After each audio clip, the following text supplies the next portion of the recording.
this is an iHeart podcast. Guaranteed human.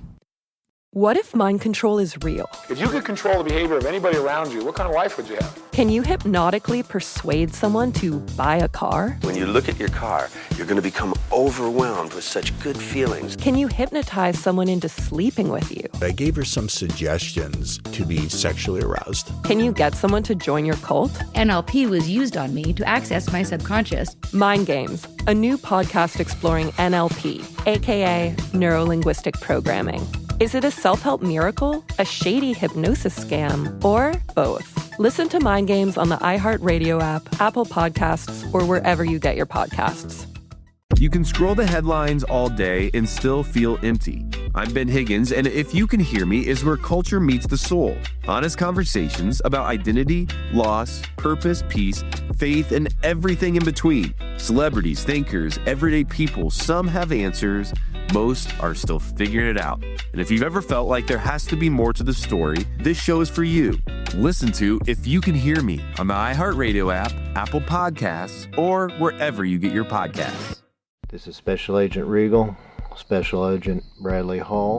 In 2018, the FBI took down a ring of spies working for China's Ministry of State Security, one of the most mysterious intelligence agencies in the world.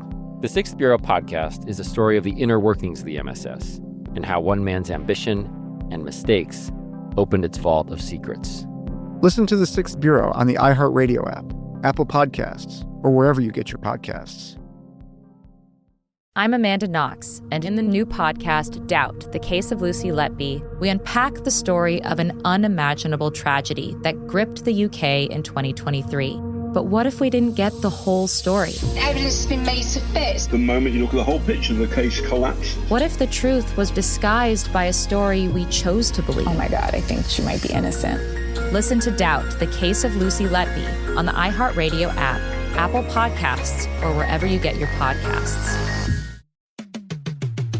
Hey there, I'm Jess. Milady Confetti here. Hi, I'm Psyche. And I'm Hey Shady Lady. And welcome to Boss Level, a podcast where we feature conversations with guests who have leveled up, bringing an XP boost to the table. We pick the brains of professionals, creators, and bosses in industries across the globe to help our listeners achieve their own boss level. We are not just creating a podcast, but a gamified and engaged community. Listen to Boss Level on the iHeartRadio app, Apple Podcasts, or wherever you get your podcasts. Raised by Wolves, the podcast, is back for Season 2. I'm Holly Fry, and as host of the companion podcast to the hit HBO Max sci-fi series, Raised by Wolves, I am unwrapping the latest season of this cosmic space opera for fans by talking directly to some of the incredibly talented folks who helped bring the show to life. Stream Raised by Wolves now on HBO Max, and subscribe and listen to Raised by Wolves, the podcast, on the iHeartRadio app, HBO Max, Apple Podcasts, or wherever you get your podcasts. Okay, recording. You have a story to tell, and maybe you've thought, I should start a podcast. Meet Anchor. It's a powerful app that lets you record a podcast anywhere and get it heard everywhere. All you need to do is download the free Anchor app and hit record. Just go to anchor.fm/get started. Make a podcast with Anchor. That's anchor.fm/get started. Great. I think we got it. Hey everybody, Robert Evans here, and I wanted to let you know this is a compilation episode. So every episode of the week that just happened is here in one convenient and with somewhat less ads package for you to listen to in a long stretch if you want. If you've been listening to the episodes every day this week, there's going to be nothing new here for you, but you can make your own decisions.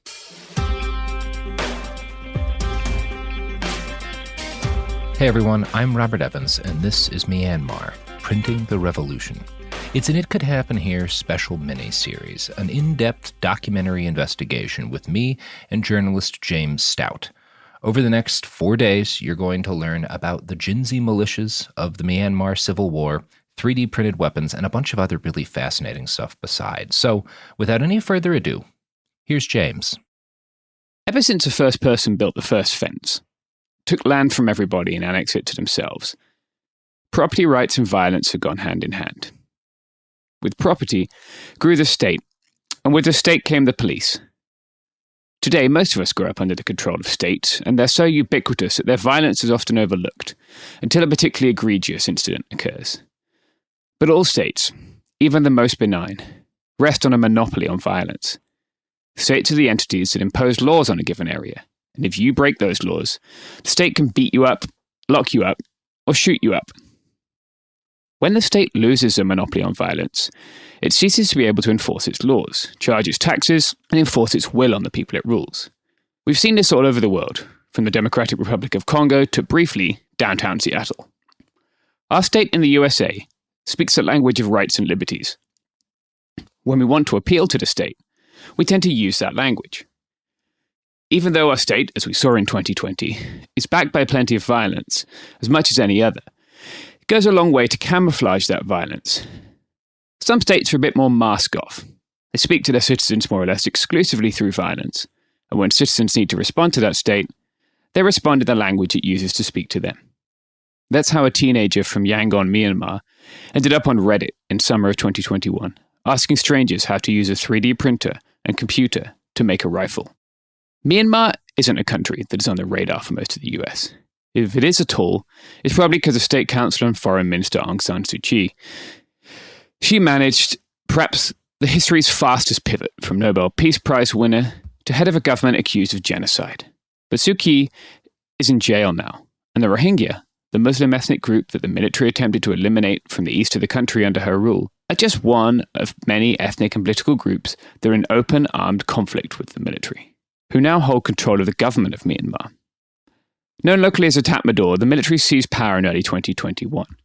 You might have seen a video of a woman doing an aerobics workout as the vehicles rolled in behind her to seize power. Ever since that day, they've been committing crimes against humanity all over the country. Myanmar has a longer history of dictatorship than democracy. The British East India Company occupied the area that now represents the country in the 19th century. As always, they talked about civilizing missions and freedoms, but in practice, the occupation was extractive and only benefited the Anglo-Burmese and a few Indian civil servants they brought with them. Often, Buddhist monks led the resistance that manifested itself in hunger strikes and everyday acts of disobedience, small ways of saying no. In a few instances, it became open, and unrest spilled into the streets. The country became a major battleground during the Second World War, with Japan invading and seizing the country, before Allied forces took it back in a fierce campaign in 1944. As many as 150,000 Japanese troops died. Burmese people fought on both sides. Aung San Suu Kyi's father, demanded that Britain grant him and his fellow Burmese people independence if they fought for the Allies. The British refused. Aung San then went first to China and eventually Japan for support, and eventually he fought against the British with his Burma Independence Army. But after 2 years of occupation, Aung San and his comrades changed sides. Under a broad alliance called the Anti-Fascist Organization, they turned on the Japanese, and they once again took up arms to liberate their country. On the 4th of January 1947, Burma became an independent republic. The new republic's territory combined 3 British territories and over 100 distinct ethnic groups. For the next 14 years, these groups struggled to find a democratic Burma and an identity for themselves within it. Mostly they failed. The period was characterized by the Chinese Civil War spilling into Burma, ethnic armed insurgencies, and repeated demands for a federal republic with a weak central government. In 1962, the military, irate at new demands for a federal republic, staged a coup.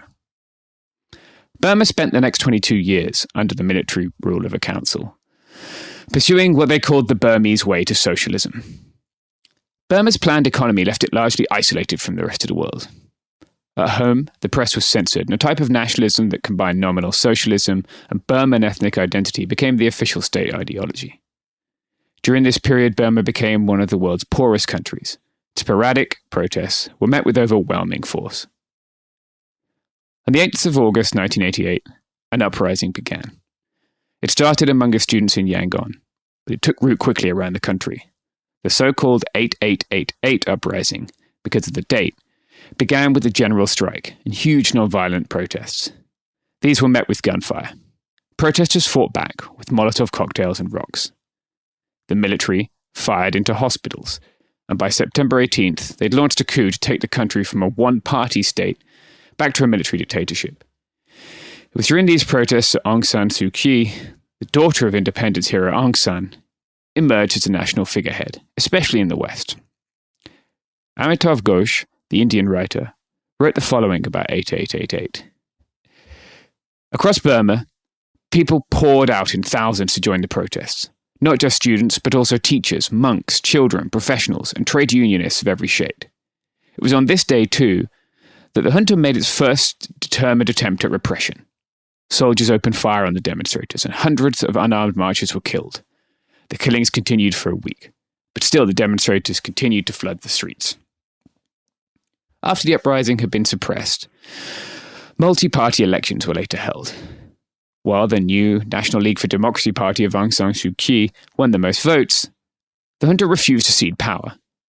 Protests continued off and on for decades, with the 2007 Saffron Revolution, in which the government violently cracked down on monks, resulting in the most international condemnation. Following the Saffron Revolution, and the government's isolationism hindering aid after extensive cyclone damage in 2008, the military government finally implemented the roadmap to discipline flourishing democracy that it had developed in 1993. If you're wondering about the name of the country, this officially changed in 1989 as well. But like much of the nation's history, a grand proclamation from the government didn't mean much on the ground. Both words derive from Burunma, a name that the majority ethnic group who we're calling Burman here use for themselves. Many opposition groups still use Burma instead of Myanmar. It's another small way of saying no to the military's attempt to control every aspect of their lives. Finally, on the 18th of September, the army took to the streets in a coup led by their Chief of Staff, General Somong.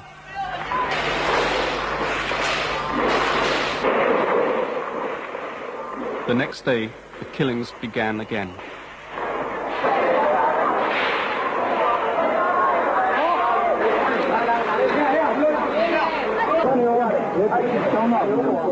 The army later described these people as looters.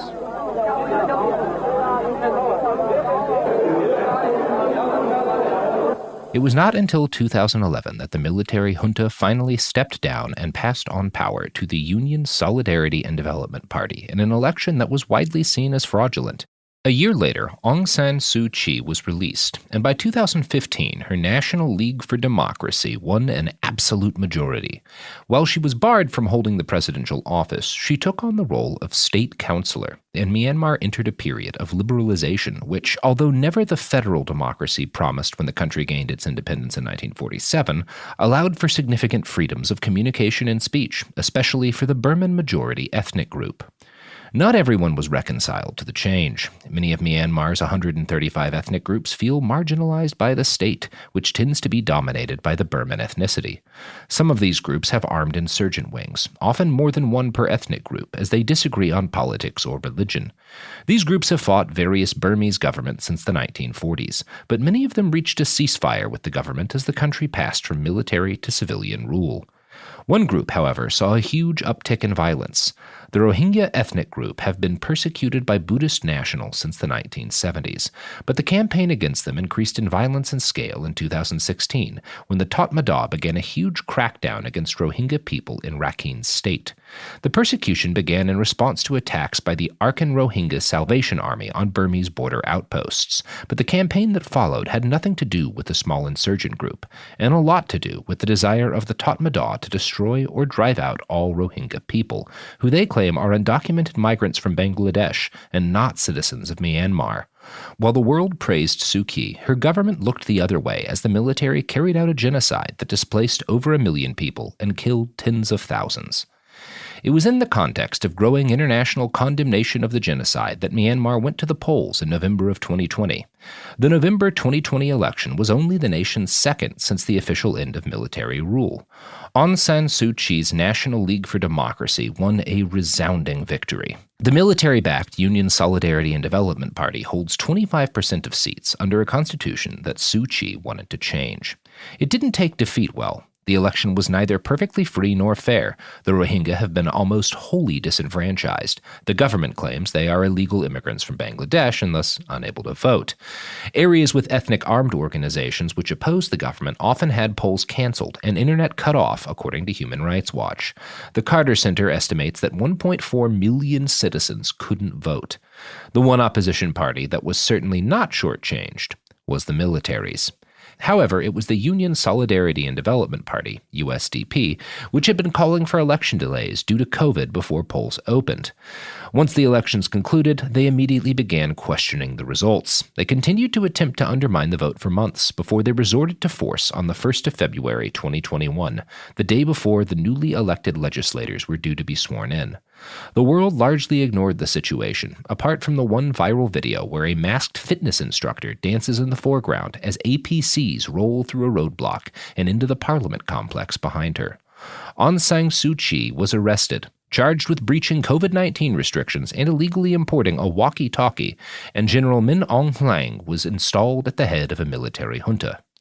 If this sounds a little like a Stop the Steal fantasy, that's because it is eerily similar to one.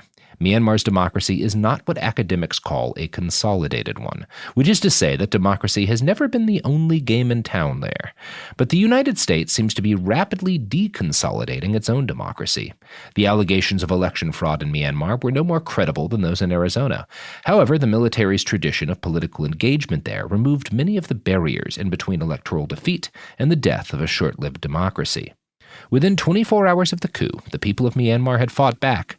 Healthcare workers and civil servants were on strike by February 3rd, and a boycott of junta-owned businesses had begun. Protests began with a handful of people. The memories of massacres of pro-democracy protesters in the 1980s kept many away. But a younger generation, who had grown up with relative liberty, internet access, and basic freedoms, had not seen blood in the streets like their parents.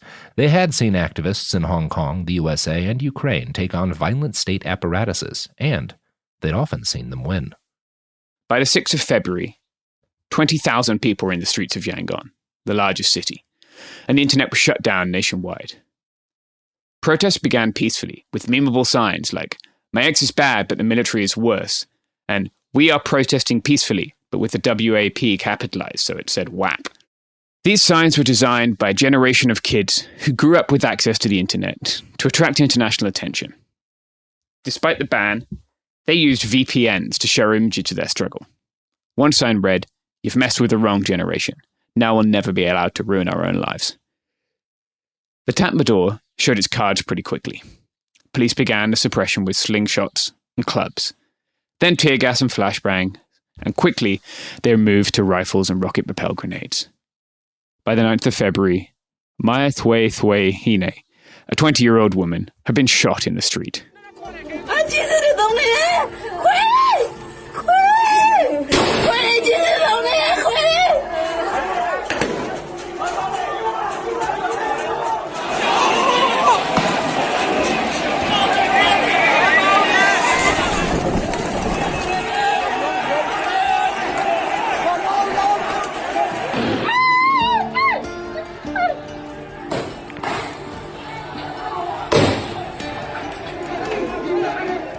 Soon, those young protesters had switched signs for shields.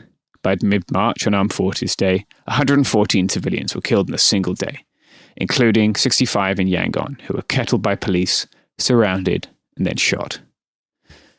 Quickly, shield walls were set up. Medics identified themselves in the protest movement, and hard hats and goggles were distributed.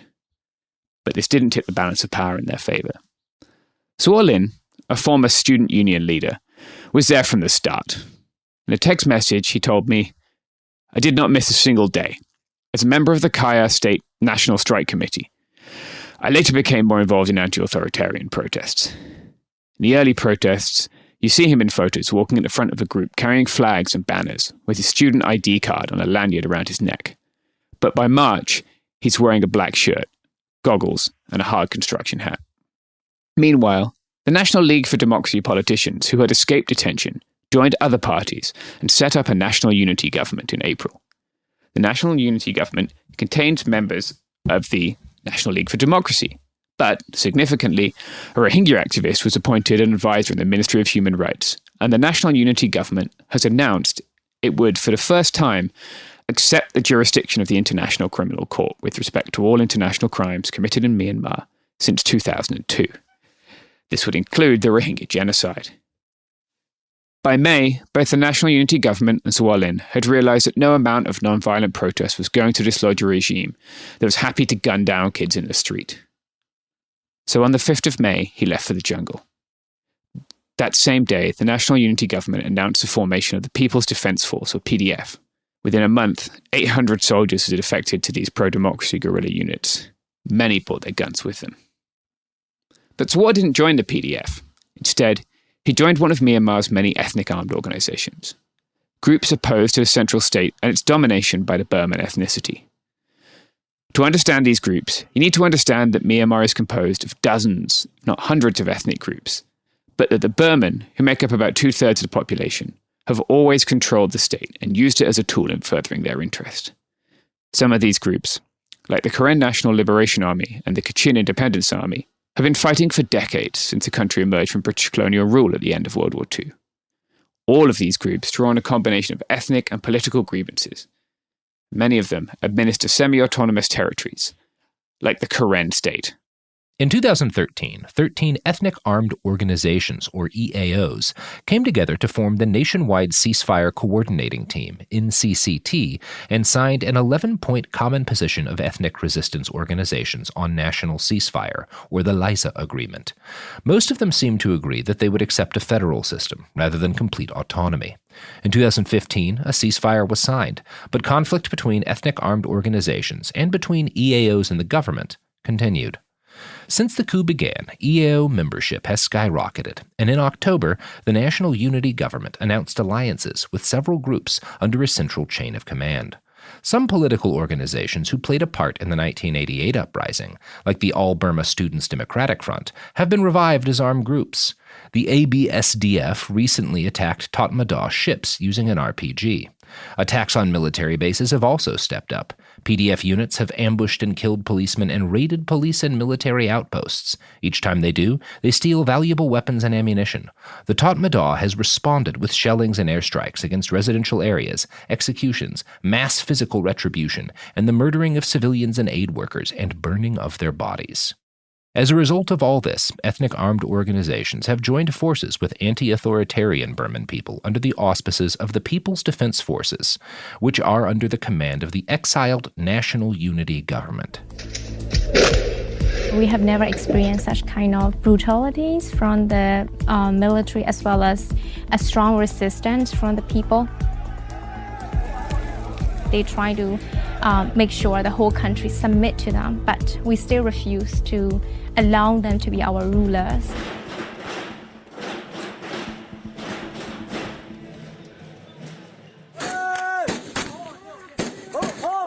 This defiance has led to the formation of the People's Defense Forces, or PDF, a coalition of thousands of resistance fighters who are carrying out surprise attacks on hunter checkpoints, bombing army convoys, and supporting ethnic armies in their fight against the regime.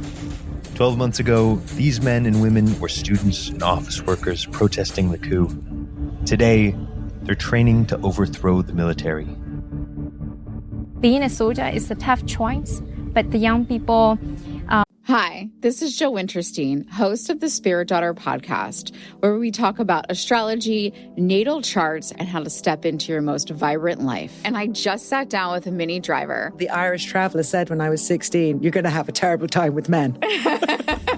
Actor, storyteller, and unapologetic Aquarian visionary. Aquarius is all about freedom-loving and different perspectives, and I find a lot of people with strong placements in Aquarius are misunderstood. A Sun and Venus in Aquarius in her 7th house spark her unconventional approach to partnership. He really has taught me to embrace people sleeping in different rooms, on different houses, in different places, but just an embracing of the isness of it all. If you're navigating your own transformation or just want a chart-side view into how a leading artist integrates astrology, creativity, and real life, this episode is a must listen. Listen to the Spirit Daughter podcast starting on February 24th on the iHeartRadio app, Apple Podcasts, or wherever you listen to your podcasts.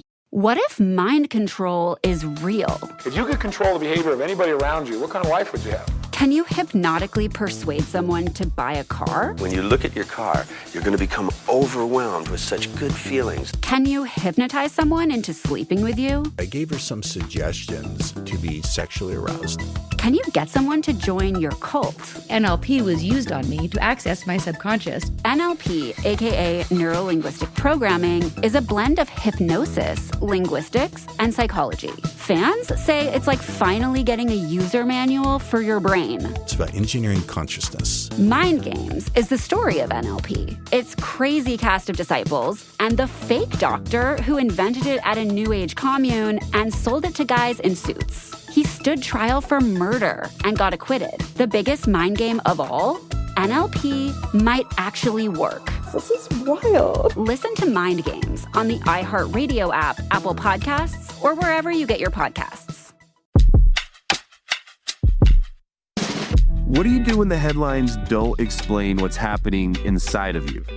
I'm Ben Higgins, and If You Can Hear Me is where culture meets the soul, a place for real conversation. Each episode, I sit down with people from all walks of life, celebrities, thinkers, and everyday folks, and we go deeper than the polished story. We talk about what drives us, what shapes us, and what gives us hope. We get honest about the big stuff: identity when you don't recognize yourself anymore, loss that changes you, purpose when success isn't enough, peace when your mind won't slow down, faith when it's complicated. Some guests have answers. Most are still figuring it out.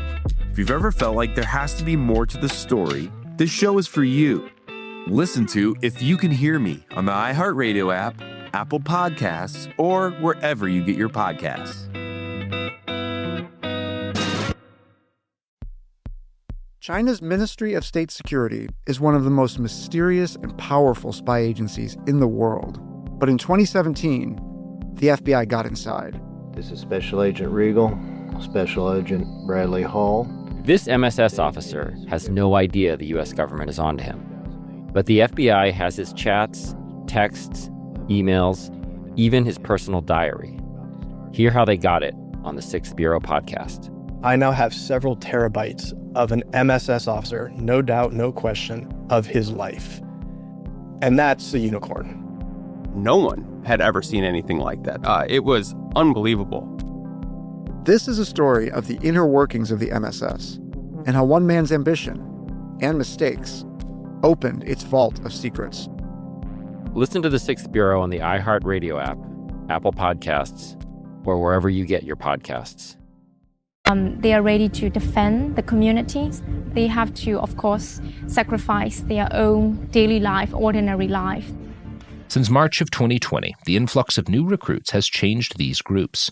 Generation Z militias like the Karenni Gen Z Liberation Army have sprung up, founded by kids who were holding memeable signs at protests just a few months earlier. They care less about ethnic independence and more about beating the junta. Many Burman kids join these groups. These organizations of young fighters received training from the experienced guerrillas hiding in the jungle, but they tended to adopt a less top-down military structure and armed themselves by scavenging whatever weapons they could find, often .22 caliber rifles better suited to shooting squirrels than soldiers. It was these kids who grew up online and knew that there was nothing you couldn't learn about on Reddit who tipped the balance of force away from the state. Unlike the ethnic armed organizations and other more experienced guerrillas in Myanmar, these kids have little military experience. Their organizations have few rules and regulations. They're made up entirely of young people. As a result, there are certain things that they're less proficient at, but they're much better at things like grasping the use of new technologies, which has led to Myanmar being the first country in the world where 3D printed weapons have taken part in a revolution against the government. We're going to hear more about that and many other things as this series continues.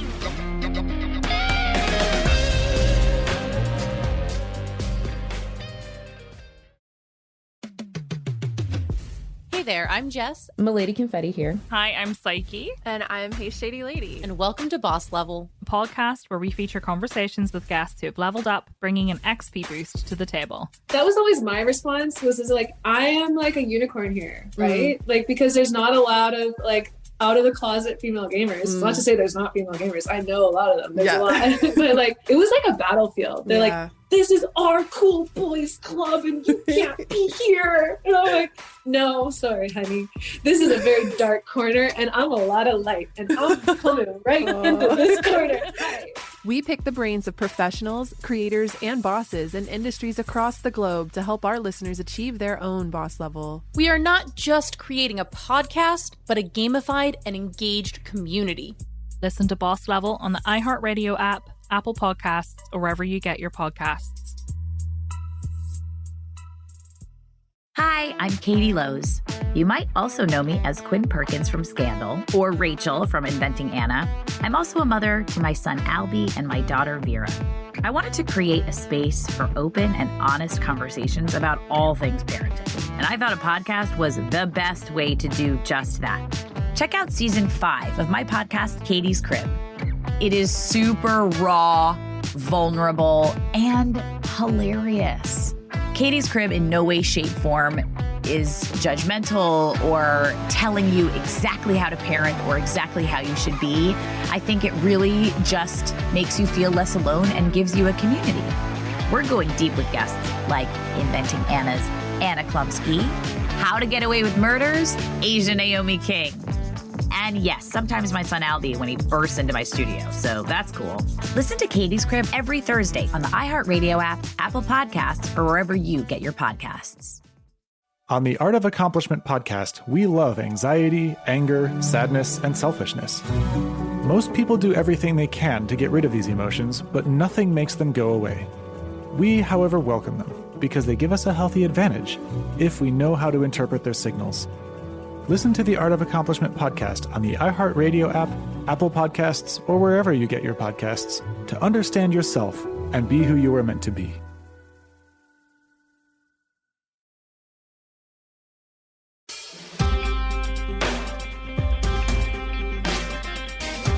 Hey everybody, I'm Robert Evans, and this is Myanmar, Printing the Revolution, Part 2. Since the dawn of firearms, regular people all over the world have had the same basic idea. Maybe if I made myself a gun, the government wouldn't be able to be such a dick to me.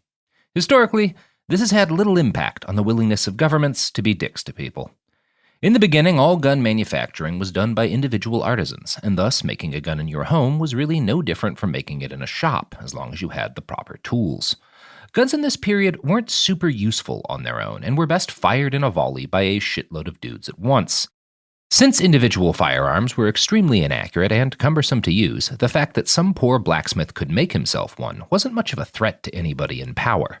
It did mean that battlefield prowess came from large blocks of trained soldiers, not feudal lords on horseback rallying untrained peasants. This change in technology led to a change in warfare, and helped to change society. As firearms evolved and became these central weapons of battle, they required more intense tooling and more expensive manufacturing capacity. Nations and peoples without the know-how or infrastructure were at a tremendous disadvantage. As soon as this situation came into being, these unfortunate communities set to work finding ways to gain the advantages of firearms without the manufacturing capacity their foes enjoyed. Indigenous cannons in regions resisting imperialism often consisted of composite materials, less sturdy than bronze or iron. In the 1600s and 1700s, indigenous Americans in South America used wooden cannons to fight against Spanish and Portuguese conquerors. The Vietnamese used wooden cannons to resist the French during the Cochin China campaign of 1862. American Indians used wooden artillery to blast settler fortifications in the 1700s and 1800s. In the months that led up to the outbreak of the Revolutionary War, the men who fought to create the United States busied themselves building rifles and cannons in their homes and communities to resist the English. This trend has never really stopped in warfare. The day before we recorded this, James, my partner in this series, sent me a screen grab from a live stream of someone in Ukraine printing pieces for AK-47s on a 3D printer. Firearms manufactured outside the arms industry have played a role in every conflict of the modern era. But as you've probably guessed, they have had the greatest influence in the little wars of colonialism. European nations rarely allowed any sort of firearms ownership in their colonies, except the individuals and ethnic groups that adopted as local enforcers. Since most of these places had never developed their own industrial base for an arms industry, colonial rebellions often relied on homemade weapons in their early stages, along with modern firearms pilfered by deserting local soldiers. Where domestic productive capacity existed, European colonizing nations went out of their way to relocate it, along with the profit it generated, to the metropole. Orwell reflected on this in his novel Burmese Days, saying, "In the 18th century, the Indians cast guns that were at any rate up to the European standard. Now, after we've been in India 150 years, you can't make so much as a brass cartridge case in the whole continent." Meanwhile, among the colonizers, being armed became almost a synonym for being a man. This was particularly true for the colonial police forces and militaries. But it was also true domestically. Most people are broadly familiar with the US Second Amendment and the robust gun culture that it spawned. But during the height of colonialism, English citizens were also free to arm themselves. In 1900, Prime Minister Robert Gascoigne Cecil, Marquis of Salisbury, gave a speech in which he claimed he would laud the day when there was a rifle in every cottage in England. Firearms were utterly unrestricted at this point. The first change to this came in 1903, with the first law that required a permit to carry a handgun and restricted children from buying guns. Still, firearms were widely available until a red panic gripped the nation in 1919, following the Bolshevik Revolution in Russia. Across the ocean in Spain, where firearms ownership was less strictly restricted, and where Orwell himself would learn what it was to fire a rifle at someone who shot back, armed unions and working people served as the only bulwark to a military coup in 1936. In Madrid, one officer opened his armory to the Union militias, but another refused to hand over the bolts for the guns they had been issued. In Barcelona, where the anarchist left had a long tradition of armed political violence, the coup was repelled by workers with guns, and the general leading troops there was imprisoned and executed. The same pattern played out all across the country in July 1936 when the military rose up to topple the elected government. In the cities where the government opened the armories to the people, the coup was repelled. In the cities where the government did not, the coup succeeded. Reflecting on this in 1941, Orwell wrote, "The totalitarian states can do great things, but there is one thing they cannot do. They cannot give the factory worker a rifle and tell him to take it home and keep it in his bedroom. That rifle on the wall of the labourer's cottage or working class flat is a symbol of democracy. It's our job to see that it stays there." Despite Orwell's pleas, the years that followed the Second World War led to greater restrictions of the ability of the public to arm itself. By the 1950s, carrying any weapon for self-defense was illegal. Semi-automatic centerfire arms were banned in 1988, and pistols were banned in 1996 after a mass shooting killed 16 children in Dunblane. This was all utterly infuriating to a man named Philip A. Ludi. Ludi, born in 1965, grew up on a farm in West Yorkshire, England. We don't have a tremendous amount of detail about his upbringing, but by the time he was in his early 30s, he'd become a committed crusader for an unrestricted right to bear arms. A skilled machinist with a well-equipped shop, Ludi began the long process of learning how to craft homemade firearms. Soon he was building semi- and fully automatic weapons. Now, these were not military-grade firearms. The barrels were unrifled, which made them terribly inaccurate. But every piece could be crafted from widely available things, like sheet metal, washers, and screws. The person assembling a Ludi gun would need to be a skilled craftsman, but they would not need access to welding rigs, forges, or other expensive industrial equipment. Ludi published a book, Expedient Homemade Firearms, the 9mm submachine gun, in 1998, through Paladin Press. In the late 1990s, Paladin was one of the places you could go to mail-order fringe political literature and guides for stuff like trapping human beings or disabling the drive system of an Abrams tank. In the United States, nothing about Ludi's book was, or is, illegal. But Phil didn't live in the United States. He was arrested several times, starting in the late 1990s, when a pair of illegal home-built guns were found on his property. Ludi spent the rest of his life, which ended in 2011, operating a website where he raged against gun control. His main argument was that England was headed for totalitarianism, and, like Orwell, he believed only public ownership of arms could prevent this. Unlike Orwell, Ludi was firmly on the right wing. He traced society's problems to, quote, a combination of political correctness and anti-freedom of speech laws, legislation governing how we speak about such subjects as religion or a person's race, being just two examples. Words and phrases that have been used for centuries without malice are now insipid in people's mouths and said to cause offense by those very same speech police, who on the other hand turned a blind eye to the violence, foul language, and sexual references blasted daily through our TV sets, a phenomenon that really does cause offense to many people. Ludi never succeeded in sparking a renaissance in civilian arms ownership in the UK, but his ideas were adopted by organized criminal groups all around the world. In Brazil, Ludi guns can go for as much as $2,500. From 2011 to 2012, nearly half of the submachine guns seized by police in Sao Paulo were homemade. Most of these arms were certainly used as tools by drug dealers or other gangsters, but some of them were surely also the tools of citizens who simply sought a way to defend themselves in a place with no real rule of law. Ludi guns have long been popular among motorcycle gangs in Australia, and in October of 2019, a fascist terrorist carried out the last of that year's 8chan shootings in Halle, Germany, with a Ludi gun. His weapons, thankfully, did not work well. As a general rule, Ludi guns were never going to be of much use to anyone besides organized criminals. They aren't great in a gunfight, but you can use them to spray bullets into a room or a vehicle at close range pretty well. The year after Phil Ludi died, 2012, a fellow named Cody Wilson decided to carry on his work. Cody felt 3D printing carried the possibility of eventually manufacturing arms of a quality that might rival traditionally produced guns. He started simple, with a single-shot 380 handgun based around the old Liberator pistol from World War II. The Liberator had been a single-shot .45 caliber handgun, meant to be dropped into Nazi-occupied territories and used by insurgents to stealthily kill single German soldiers and take their guns. Cody Wilson described himself as a crypto-anarchist, and when his ideas began to draw attention, he dropped out of law school to create Defense Distributed. This organization was dedicated to the development and distribution of plans to craft 3D-printed weapons. It used a platform called DefCAD to allow users to develop and share blueprints.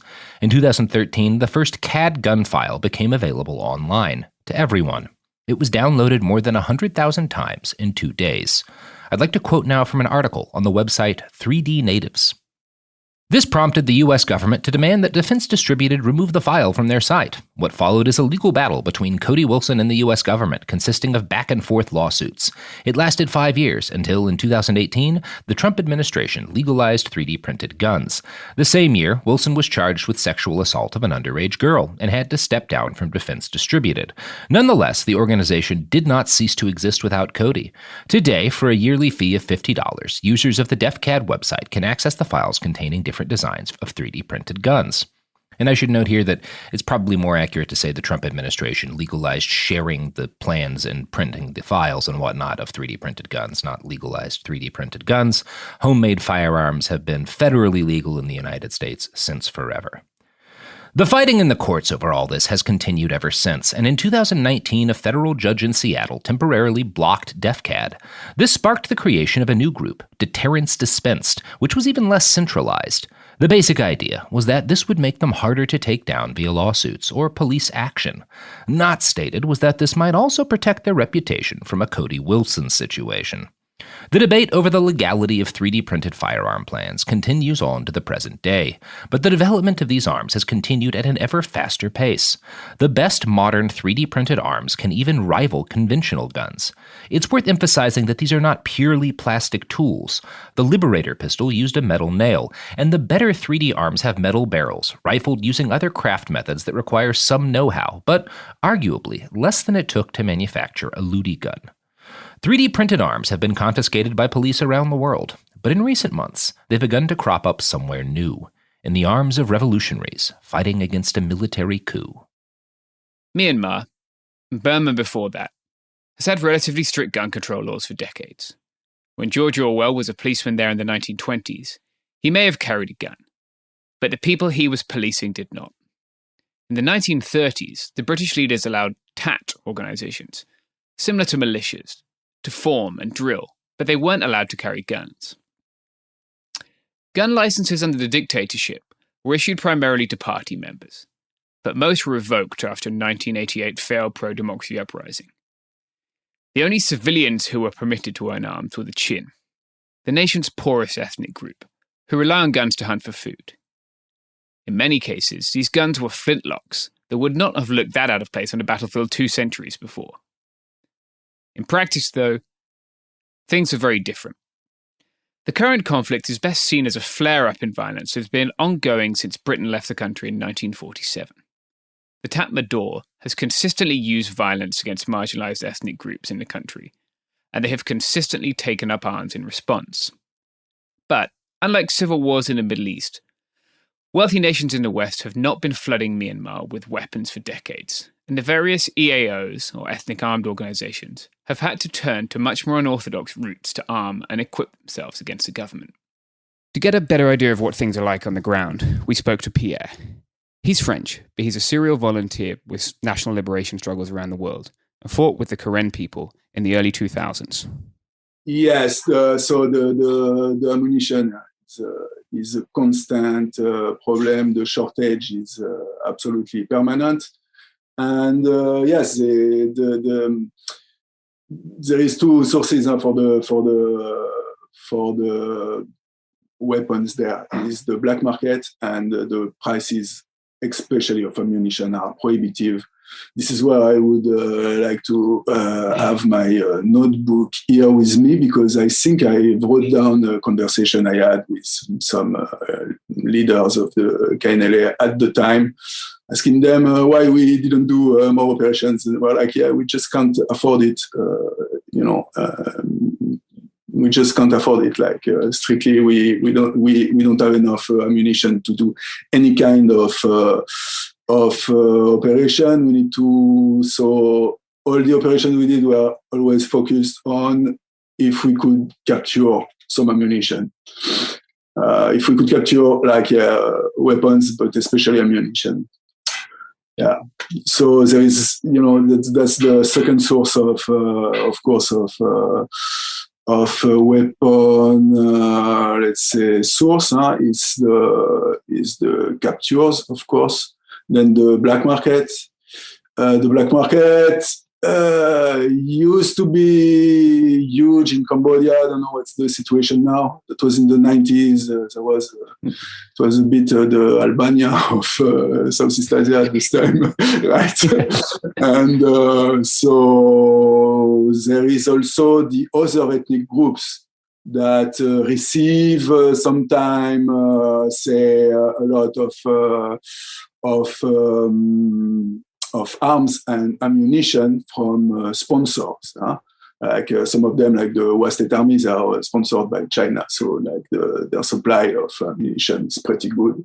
Of weapons, I think they even have like artillery and stuff. Then there is other ethnic groups that also produce locally quite good their own arms, light arms usually. So yeah, these are the different sources of where comes the. Okay. In the time I was there. In the early weeks of the protests, once it became clear that non-violent demonstrators were going to be met with state violence, protesters began to fashion weapons. First, they fought soldiers with assault rifles using catapults and bows and arrows. It was incredibly brave, but it wasn't very effective.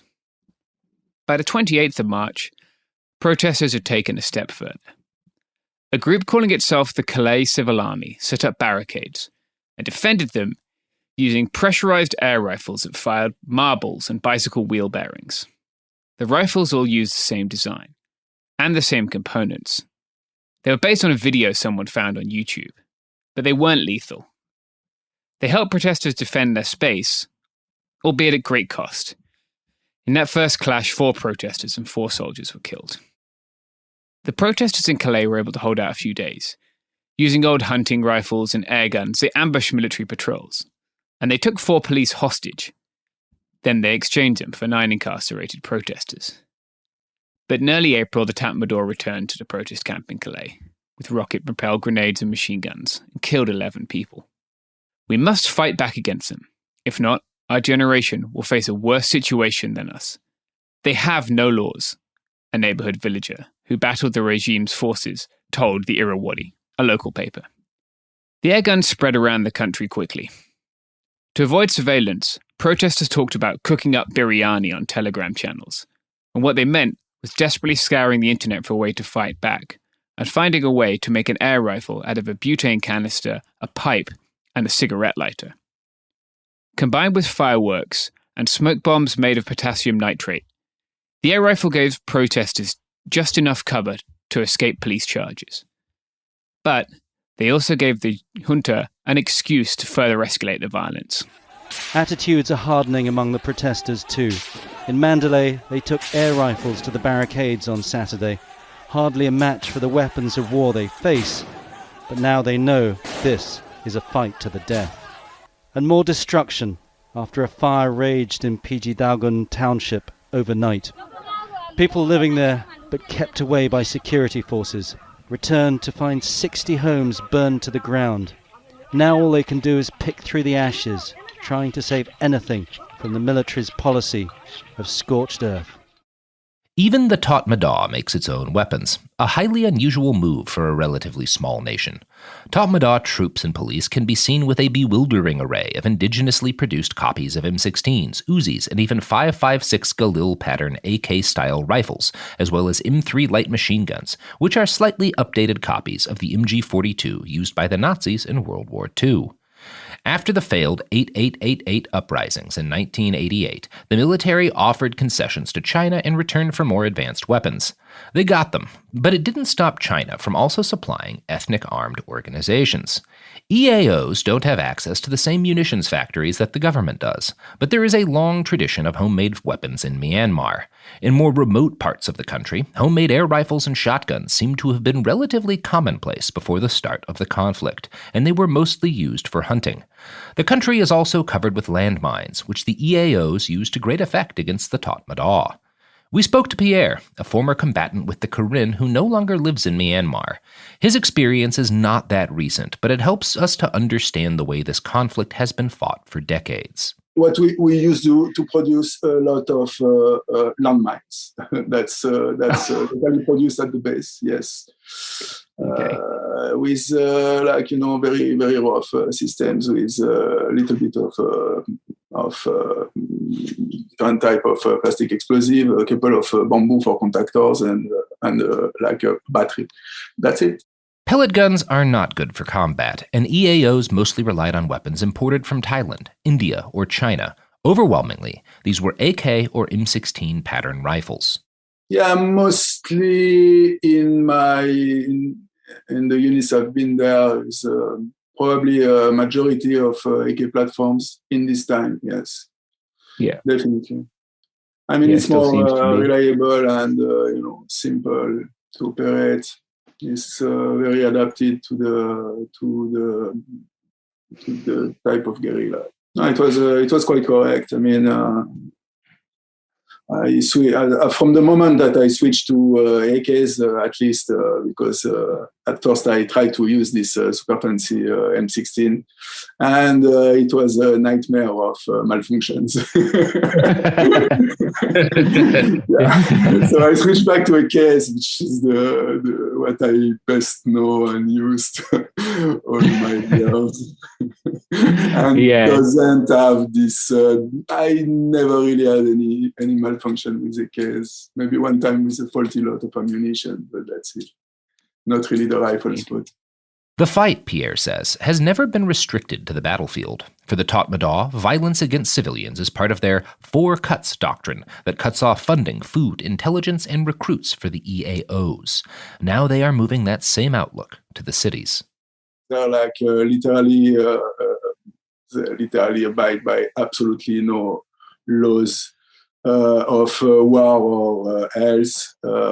I mean, one of the first things that I saw when we went going patrolling in the Karen villages around our zone of operation is that there was absolutely no girl between the age of 11 to the age of 17. I was like, I ask my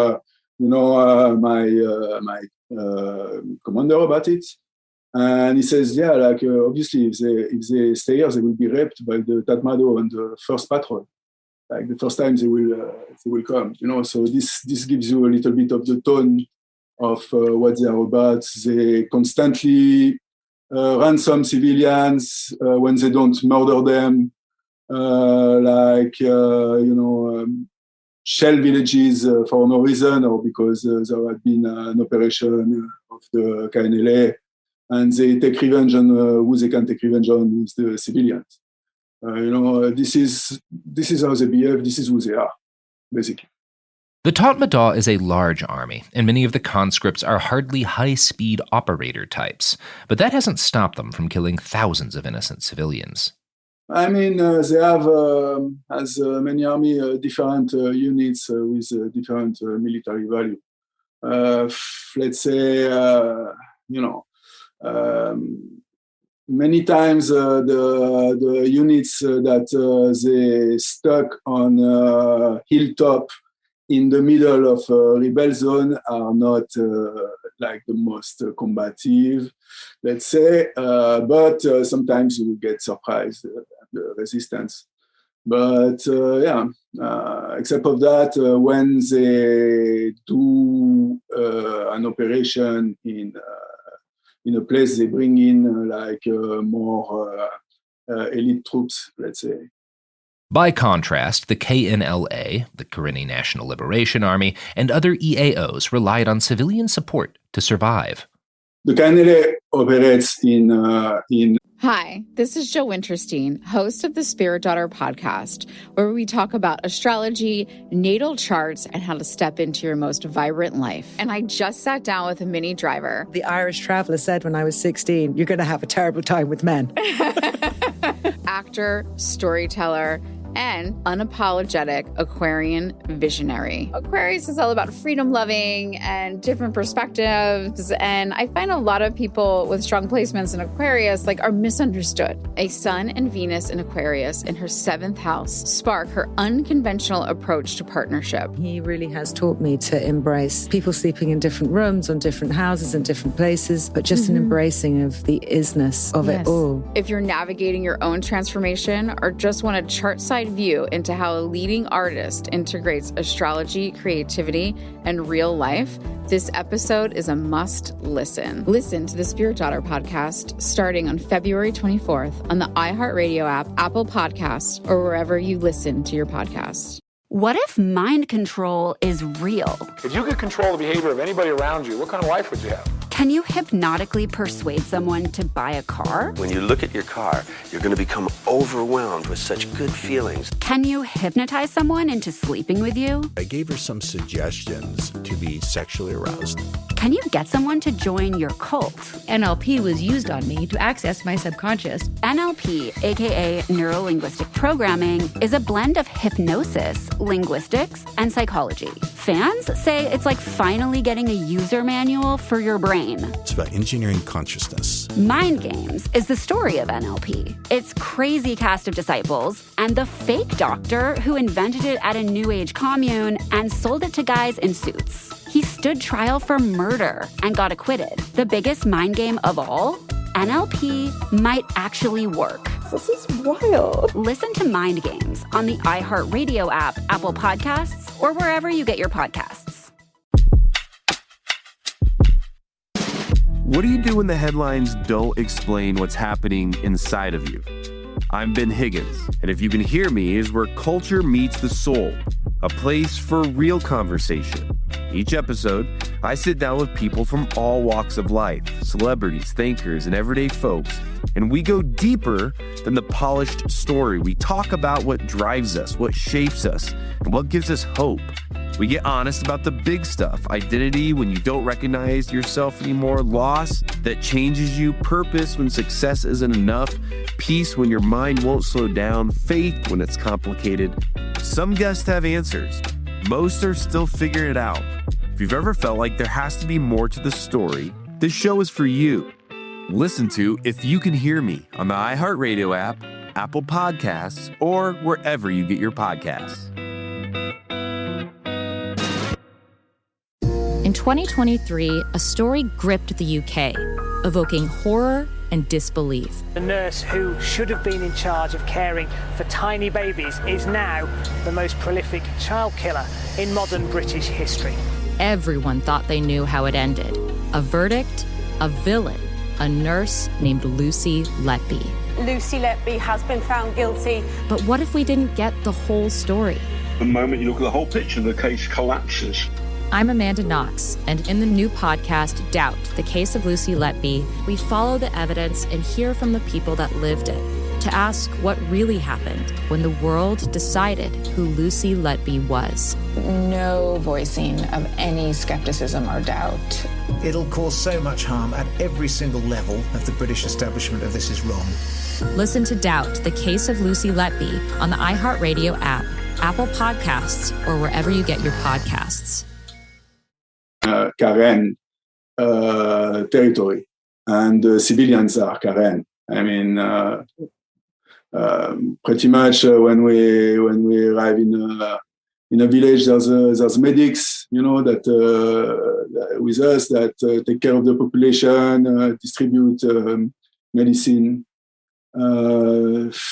No, like I don't know what to tell you. It's like it's quite a funny accusation coming from the Tatmadaw. This attitude has helped them, Pierre says, and they have always been open to non-Karen recruits. First of all, it's absolutely not let's say some kind of ethnicist or organization or ethno-nationalist, like with some hate for other ethnic group, including the Bamar ethnic group that, like traditionally, are the leaders of the Tatmadaw that have been oppressing them for 70 years, but they have absolutely no resentment, and they are extremely open to work with Democrats, democratic forces from every ethnic group. In fact, yes. Since 1988, Pierre said, the KNLA had been willing to link up with democratic rebels, providing them with training and shelter in order to further their shared goal of a federal and democratic country that treated all ethnicities with respect. So PDF, so these Bamar rebels, let's say, also trained by the Karens and also by people I know very well, since it was my commander then, Nerda Bomia. So I've seen the Karens have always been extremely accommodating to the Bamar opposition, meaning the Bamar are the main ethnic group. I'd say this for people that might not know the difference. So the Karens always had representation, and they took political refugees, let's say, from inside Burma in the territories they control. In Manor Close, there was the student association, which exact name I can't recall right now. But all these are Bamar organization of opposition. And so now they keep this tradition by helping these new rebels of the PDF to get military training. And yes. By the summer of 2020, young people had flooded into the jungles, and many of them, even the ones of Burman ethnicity, were fighting alongside the Karen and Karenni rebels they'd previously seen as troublemakers and terrorists just a year or two before. We spoke with one of these people, Zaw Lin, who left his home in May of 2021. It was students, friends, but also young people from just the neighborhood.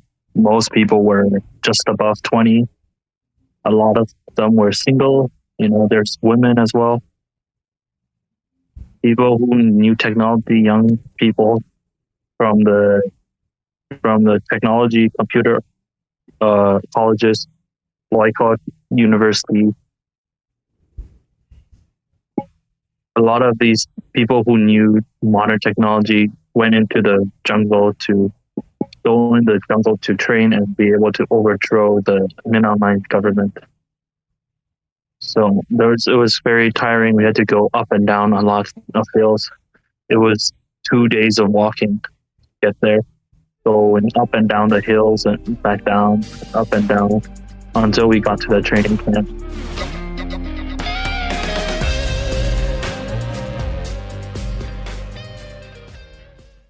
Hello, I'm Stacey Wilson Hunt, your host for Inventing Anna, the official podcast.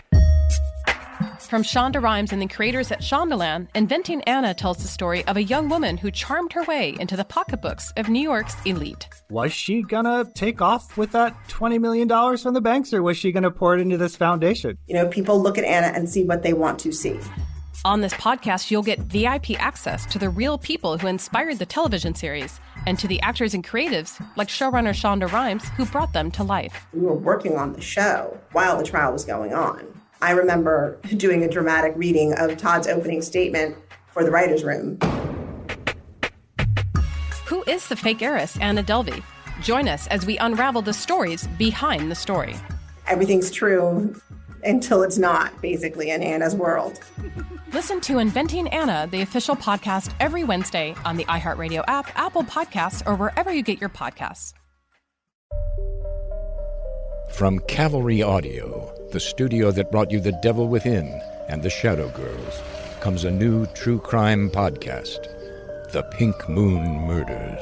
The local sheriff believes there may be more than one killer. It's been 4 days since those bodies were found, and there's no arrest as of this morning. They were afraid, especially out in that area. What if they come back or whatever? It scared me to death. Like, it scared me. I was very, very intimidated to live here. Crazy to think you go to sleep one night, maybe snuggling with your loved one, and never wake up. Or maybe you wake up in a struggle for your life, which you lose. Join host David Ratterman as he explores one fateful night when evil descended upon small-town Ohio. Killed 8 members of an Ohio family in a pre-planned execution. A family was targeted, most of them targeted while they were sleeping. Follow The Pink Moon Murders on the iHeartRadio app, Apple Podcasts, or wherever you get your podcasts. What grows in the forest? Trees? Sure. Know what else grows in the forest? Our imagination, our sense of wonder, and our family bonds grow too. Because when we disconnect from this and connect with this, we reconnect with each other. The forest is closer than you think. Find a forest near you and start exploring at discovertheforest.org. Brought to you by the United States Forest Service and the Ad Council.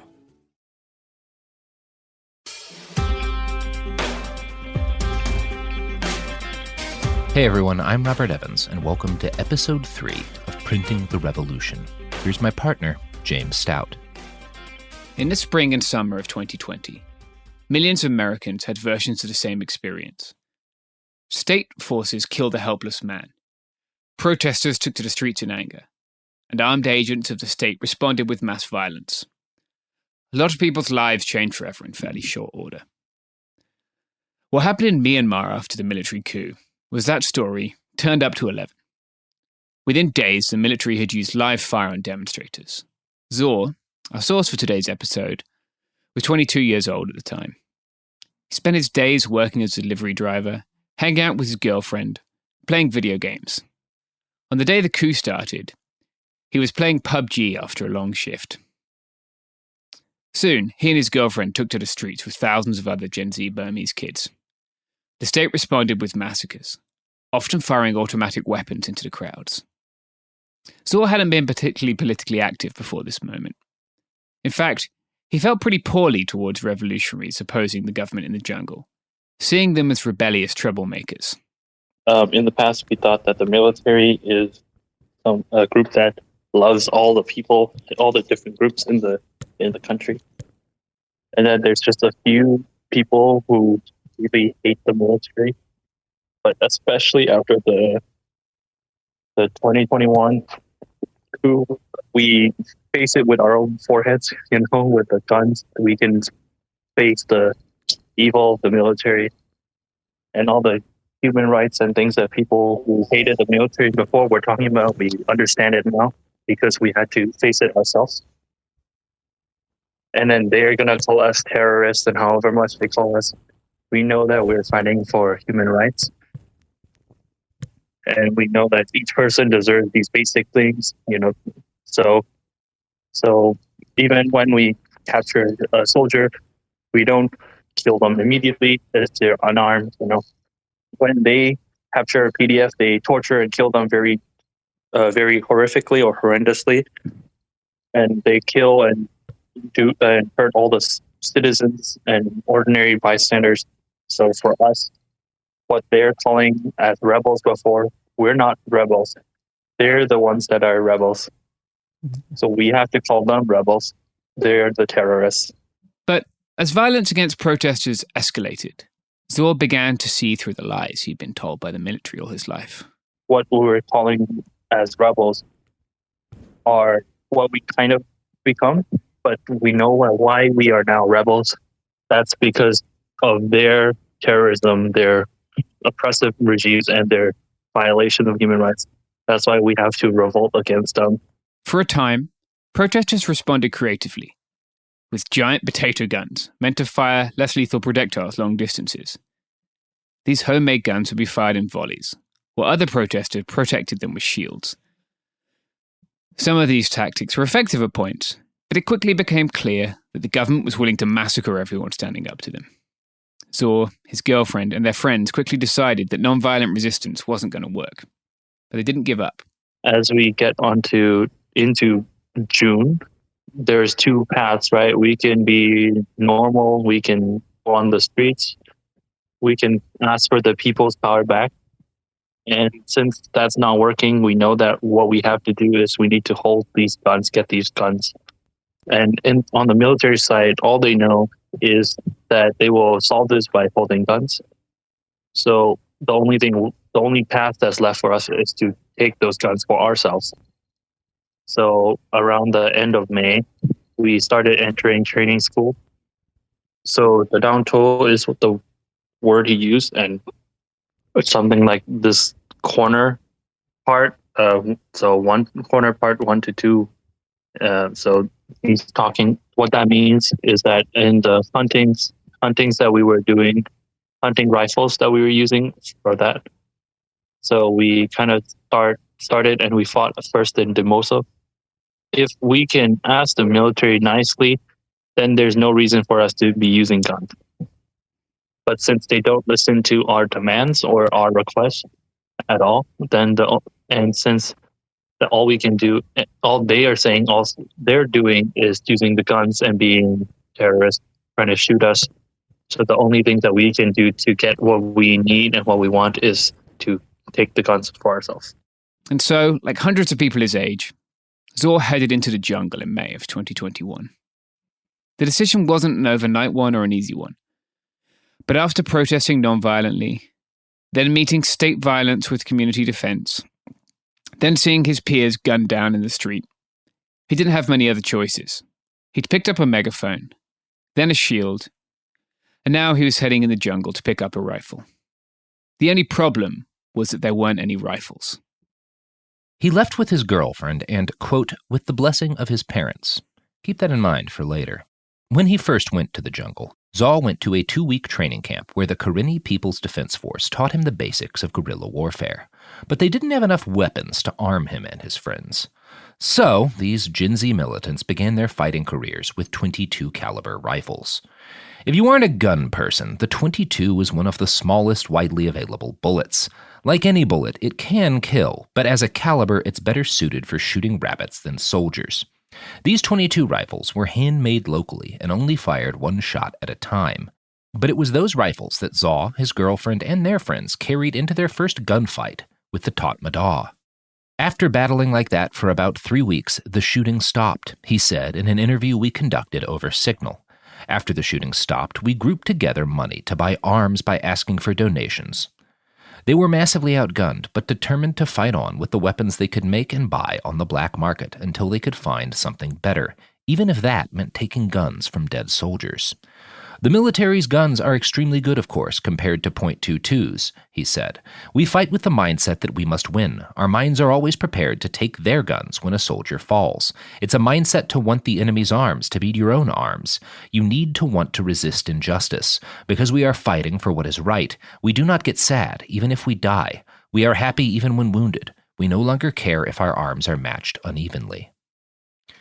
Now, despite their enthusiasm, PDF units all over the country were finding themselves in the same desperate situation.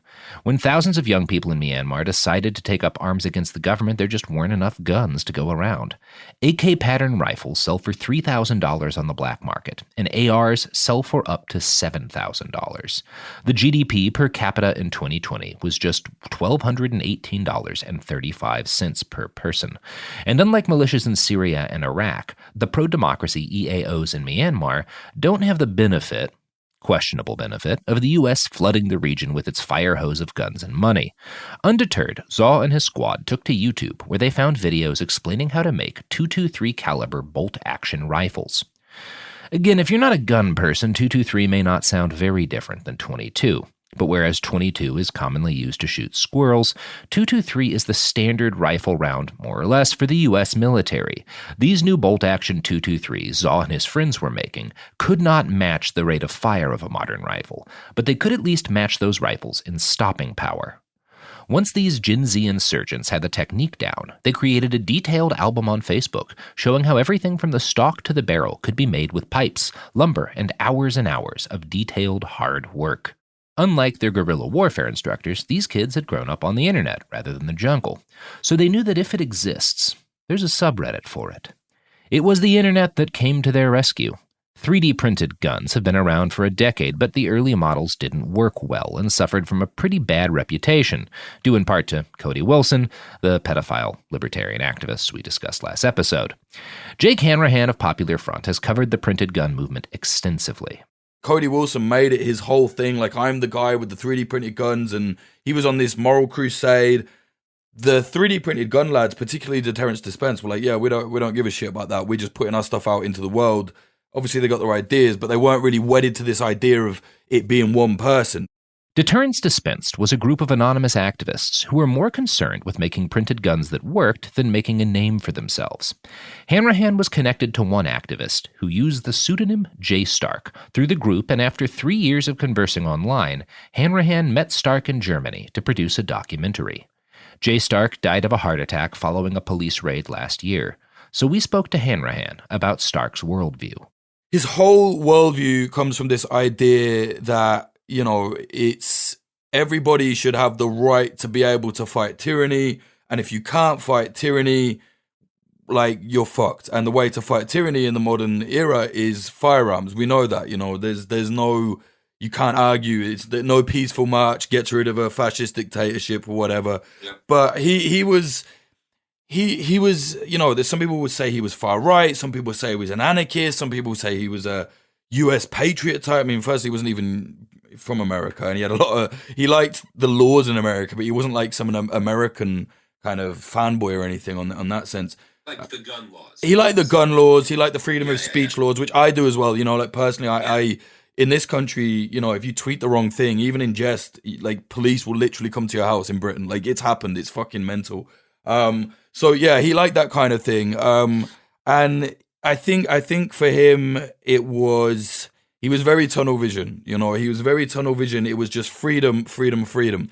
And if you said, well, what about this? What about that? He was like, I don't care about that. Until the freedom is there, there's no point looking at anything else. And so his brain was always on people that are living under tyranny, you know, and it genuinely was. I know there's a lot of people, even leftists, particularly leftists, have tried to completely smear him as a white supremacist. They were saying, oh, everything he said in that doc that I made was really, it was secret anti-Jewish white supremacy. And then it came out that he wasn't even white, you know. So it's like, very good, you fucking idiots. So there was a lot of that going around, but I honestly believe that deep down, he was just tunnel vision focused on this idea of until everybody is not living under tyranny, I must go on this mission.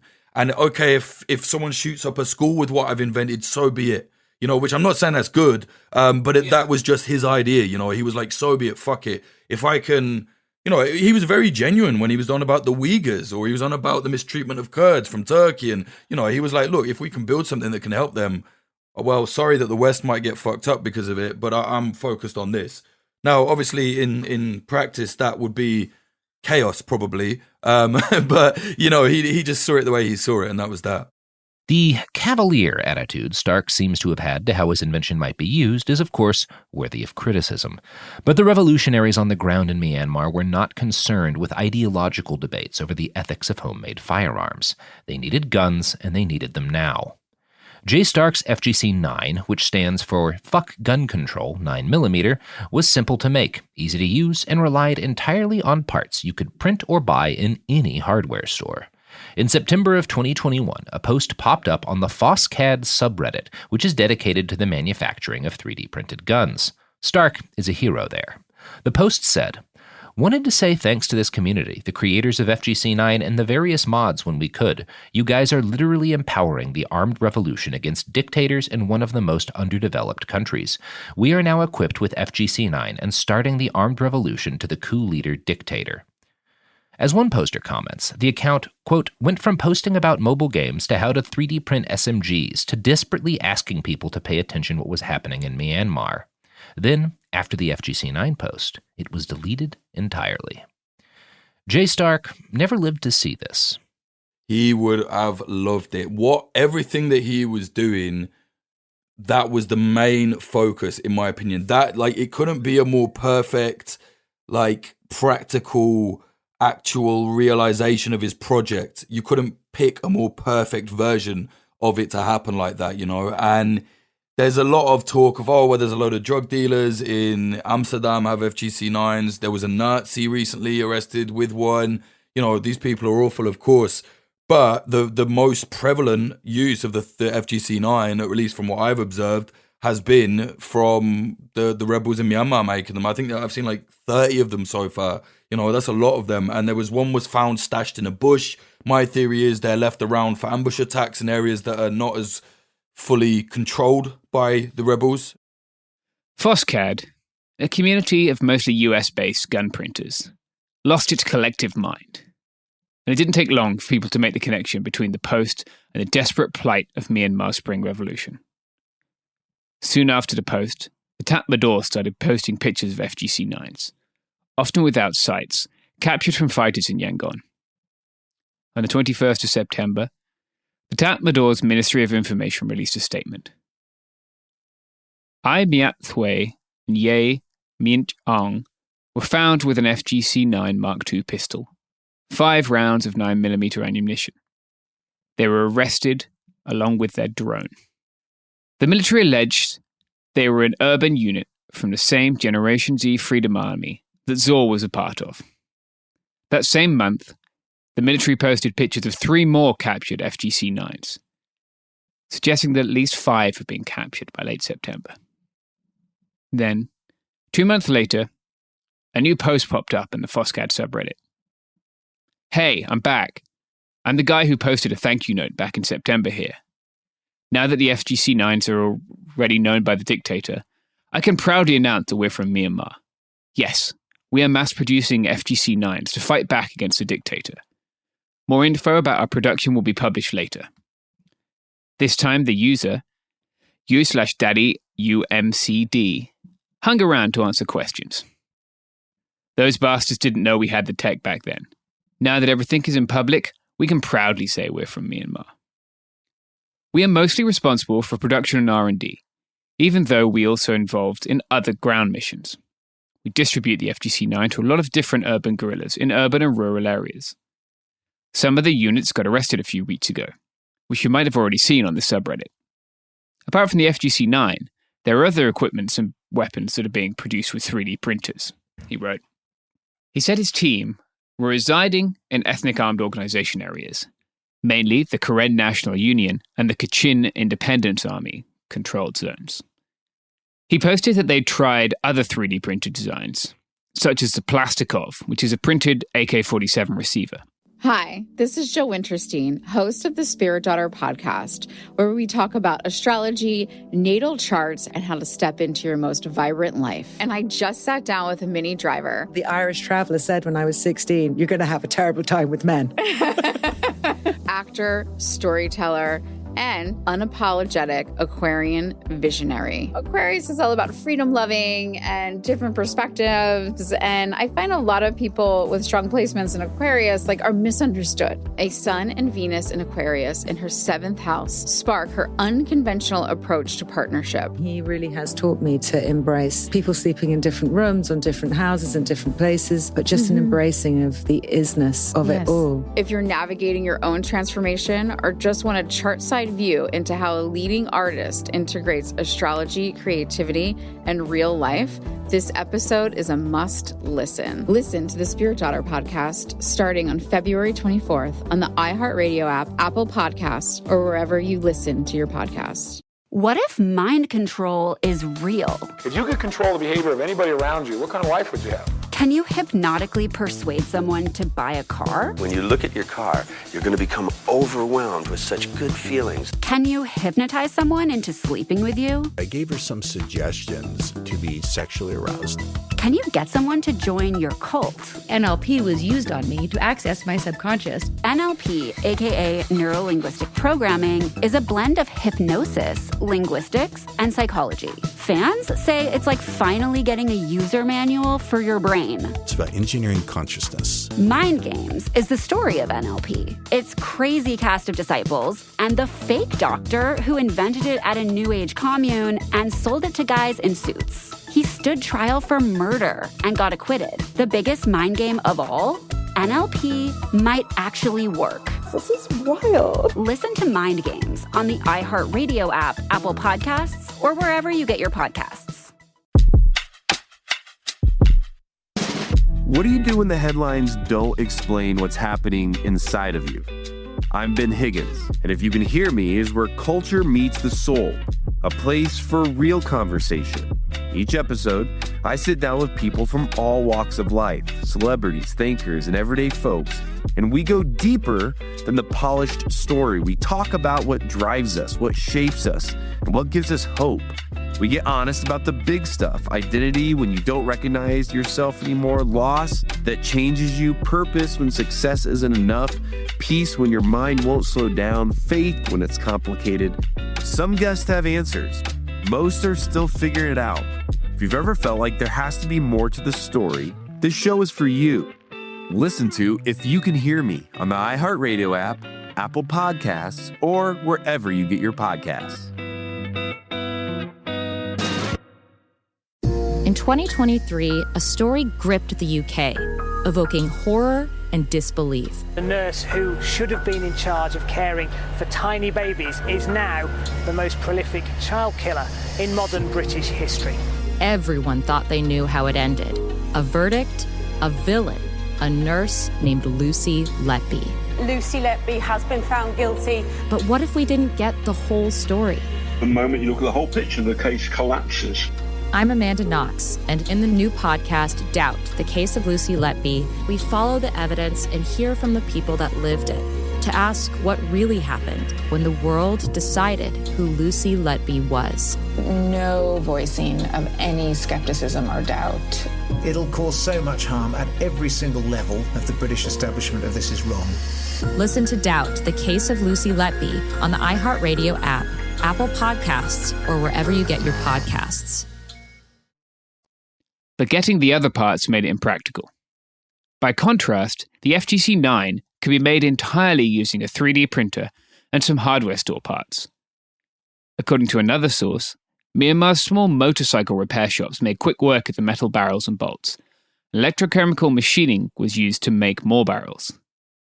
They also had the chance to buy a few Glock barrels from Thailand, Daddy UMCD said, but those cost a lot more than the FGC-9 barrels. While his account continued to post, the military continued to share photos of captured FGC-9s. 3 workshops that had been using lathes to make the barrels were raided, and photos of 3 more captured guns popped up in November. Alongside bolt-action rifles that still had stickers on their stocks from what looked like US gun shops. Production in decentralized locations continued despite the raids. While other groups fought on with homemade revolving rifles, crude homemade wooden stocks, and other improvised weapons, A Telegram channel with instructions in Burmese on how to make the guns made sure that even when one shop or gunsmith was taken out of the fight, the knowledge wasn't lost. Although filament for their 3D printers was becoming harder to get, they'd stockpiled a lot in advance. Daddy UMCD tried to manufacture automatic FGC-9s, and another printable model called Professor Parabellum's square tube submachine gun. But nothing else seemed as easy or as reliable as the FGC-9. Of course, Reddit being Reddit, people questioned the veracity and utility of his posts. He responded, FGC-9s are just part of the game, because they could be produced with what we have at the lowest cost available. Rifles are $4,000 to $7,000 at our border. FGCs are under $100. Rifle parts are 10 times more expensive than Glock parts. To all those who are saying that these photos are sus, we don't want to blame your suspicion. If any of you remember the thread I posted in September, you'll remember that we are mass-producing FGC-9s. The ones in the photos you've seen were supplied by us. There are many groups like this now. We do the main production, just like I explained in September. Then, Daddy UMCD went on to thank the other members of the subreddit, claiming their active help was the only reason he and other revolutionaries have been able to overcome certain technical issues. We wouldn't be here without you guys, especially someone who shared with me the buffer spring and fire control group spring measurements, he said. By late November, photos of FGC-9s in the hands of fighters emerged, and they showed sights this time. They had longer barrels and homemade suppressors too. The FGC-9s were apparently used by urban units for close-up fighting, and for the training of new fighters since they have essentially the same controls as an AR-15 or M16 rifle, both of which are common in Myanmar's rebel units. We have successfully streamlined a variety of techniques to produce FGC-9, 1,000 plus, efficiently. Our primary forces are equipped with proper rifles. FGC-9s are for guerrilla warfare. We started using those in hit-and-run and special task force missions too. We don't share much about the missions to the public yet. It will definitely come, and when it does, I'll update it here. If I'm still alive, ha ha, wrote Daddy UMCD on the Foscad subreddit. Even with production in full swing, ammunition remained a problem. Although some regions can produce 22 and 9mm at home, according to Daddy UMCD, 5.56 can be purchased in large quantities at the border with Thailand, but it isn't cheap. Instead, the PDF relied on raiding police and military outposts, in the same way the EAOs had for years. 9mm is the most common centerfire pistol round in the world. That's why Deterrence Dispense picked it for the FGC-9. Seized weapons often only have a handful of rounds, but that's enough to kill a soldier and take his weapon. Jay Stark might not have been around to see his invention used to fight tyranny, but Hanrahan thinks he would have been happier with the results.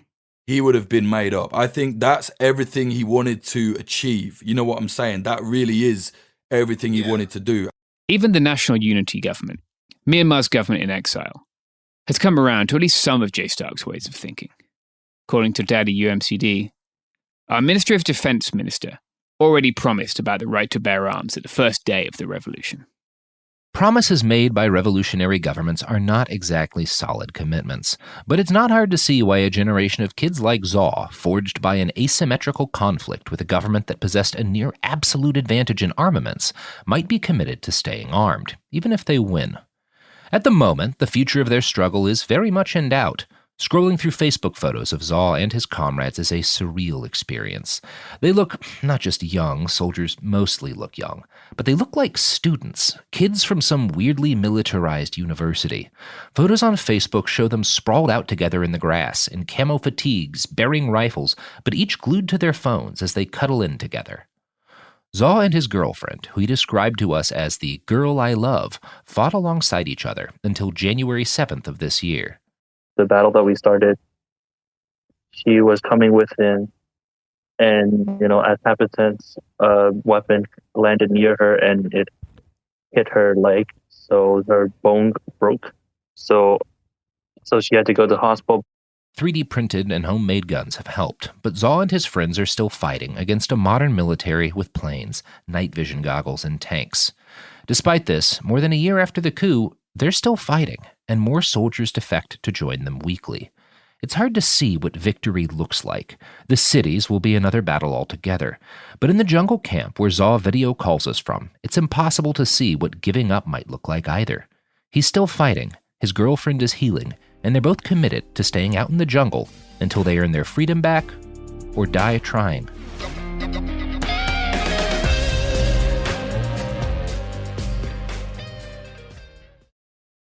And we're live here outside the Perez family home, just waiting for the... And there they go! Almost on time this morning. Mom is coming out the front door strong with a double-arm kid carry. Looks like Dad has the bags. Daughter is bringing up the rear.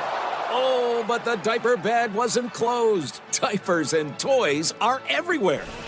Ooh, but Mom has just nailed the perfect car seat buckle for the toddler. And now the eldest daughter, who looks to be about 9 or 10, has secured herself in the booster seat. Dad zips the bag closed, and they're off. But looks like Mom doesn't realize her coffee cup is still on the roof of the car. And there it goes.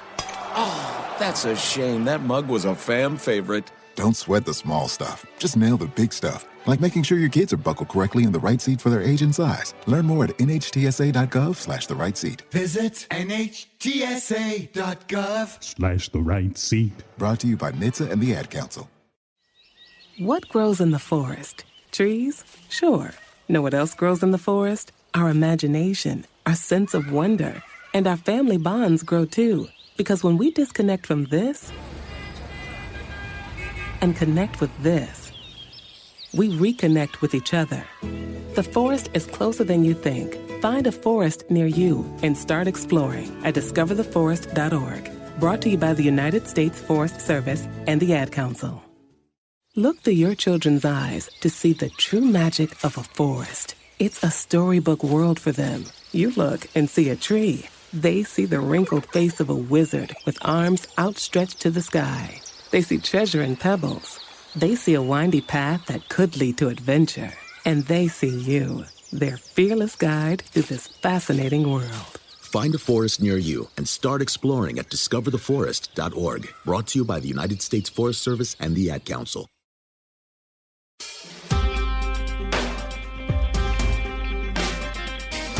I'm Robert Evans, and this is part 4 of Myanmar, Printing the Revolution. And then once we got there, we couldn't rest, rain, sun, whatever. Women as well, we were all tried. When we were leaving, they were all very fair skinned, beautiful. And then we went in and then everyone got tanned in the jungle. We were training all the time. People in training camp.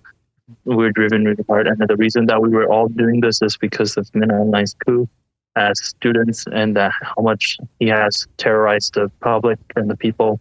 And that's why we have this morale and ability to get through the training and be able to wield weapons. Zaw and his friends went into the jungle as students, programmers, and kids. Now they're fighters. They were tech-savvy young people, he says. They grew up online. And that generational divide which the internet brought here came much later in Myanmar. It wasn't until 2011 that people really gained access to the internet, and with it, the new ideas and identities that it brought. Zaw's generation are among the first to embrace global connectivity. And now, after having it taken away, they're refusing to give it up. The start of the coup in February, the military, Gen Z was organizing online, social media and all that. And they were I think this is from my experience, but organizing around Gen Z is going to be different than the 88 generation because we have the internet and also we know more about the world and can communicate to the rest of the world. I think one thing that was big was that in 2008, it just took one video leaking out of the country for there to be big international repercussions. It's worth noting that when people in Burma talk about the internet, they mean Facebook. Phones come with the Facebook app installed, and it's sometimes exempt from data charges. For many people in Burma, using the internet means using Facebook. Zaw and his friends are different from their parents in many ways, not least in their perceptions of authority. This has led to a situation where the PDF, People's Defence Force units, are much less hierarchical than units of the Tatmadaw. So when we make decisions in our group, there's no master and student, there's no teacher and student, but, the way that it works. There are people who are good, there are older people who are more trained, and then there are new recruits, new people who just came in. So, of course, the people who are there for longer and know more about the situation have more voice when we discuss. So, especially people who were there when we founded this group. There were only really 8 people from when we grouped. So those 8 people kind of discussed on the bigger strategy. We don't really vote. He says he wants to do it. He thinks it's good. There's the 7 of us. We think it's good, or we support him, or someone says, we don't really like that idea, then we don't do it. They try to achieve more gender equality as well, although Zor explained that in his unit, the women are not always the frontline fighters. At the place, there's no discrimination. Women and men were training, whoever could come. But like on the battlefield, we don't use women that much on the battlefield. That's one thing that we do know is that it's not really discrimination, but if women are with us together, we have a confusion about whether we need to protect them or we're just fighting with them or they're fighting in front of us. And that there's one thing that is very different is that in terms of mentality, we never take the women out really far into very dangerous fights. So often they're in the back as backup or to supplies or things like that. Okay. But as you know, the military government, the military terrorists are very, very, very unethical. They don't follow the rules. So, they're going to shoot whoever they see. So even if they're hanging back and they're sending medical supplies, they can still get hit. For Zor in particular, there's a lot at stake. After almost an hour and a half of talking, I asked about his parents. I'd heard of retribution attacks against the families of fighters and wondered if he was worried about that. So mom and dad are both, they support me fighting against the military. They're very happy. His dad really wants to do CDM, but he can't run away because the military has taken his mother and his sisters. He still has 5 sisters. Yeah. They're all still in that military command. They're in the military schools. So it's very hard for them to run away. Right. His dad can't defect. So he really wants to leave the military, but he can't. So that the fact that I am there trying to fight against the military, he's very happy, but he tells me to be careful about my own life. They're supportive and they really want to come fight themselves, but they can't because of my sisters and my mother. Jesus. So him seeing that I can do it is really wonderful for them. Yeah. So his father, his other brother, and the other people, 3 of them below him, they've all usually just lived together with his grandfather and stuff in the military compounds or near the military. So he really wants to call all the people that are still there, but they can't leave. This is what civil war does. It traps us in a situation where we can't make the right choice, even when we know what it is. And in many situations, it's pretty hard to discern right from wrong in the midst of so much violence. Zor has been able to fight, but his dad is stuck fighting against people like his son in order to protect his daughters. Thousands of families across the country are divided in the same way, by circumstance or ideology. The military is something of a separate society. It has its own schools and its own culture. But ethnic armed organizations have not been close to urban populations either, and so whole new identities are being forged by Generation Z, while their families often struggle to abandon old certainties. As we record this, Zaw is still fighting. His girlfriend is still healing. Every few weeks, a video of him and his friends pops up on Reddit or Facebook. They have optics on their rifles now and are taking long-range shots at the Tatmadaw, who rely on iron sights. They shoot and reload like soldiers, and they laugh like kids. The Tatmadaw still controls the cities, but to move between them they have to travel in convoys at breakneck speeds. Using ambushes, mines, and knowledge of the terrain, EAOs and the PDF are able to deny the military access to large portions of the countryside. Without a serious change in the conflict, it might stay like this for years. A report published this month detailed the attacks in the Karenni state by the Tatmadaw on churches, residential homes, camps for displaced people, which killed 61 in the month since Zaw left the city. On Christmas Eve, in Hupruso Township, they killed at least 40 civilians. Autopsies show some were gagged and burned alive. In recent months, the Tatmadaw has increased its use of airstrikes against targets that it deems legitimate. Minh An Hlaing, the junta's leader, flew to Russia twice in 2021. He was proclaimed an honorary professor of the Military University of the Russian Armed Forces. Quote, "We are determined to continue our efforts to strengthen bilateral ties based on the mutual understanding, respect, and trust that have been established between our two countries," Russian Defense Minister Sergei Shoigu said at a meeting with the coup leader on June 22nd. "We pay special attention to this meeting as we see Myanmar as a time-tested strategic partner and a reliable ally in Southeast Asia and the Asia-Pacific region," he went on. Minh An Hlaing was equally lavish with his praise, saying that he saw Russia as a friend forever.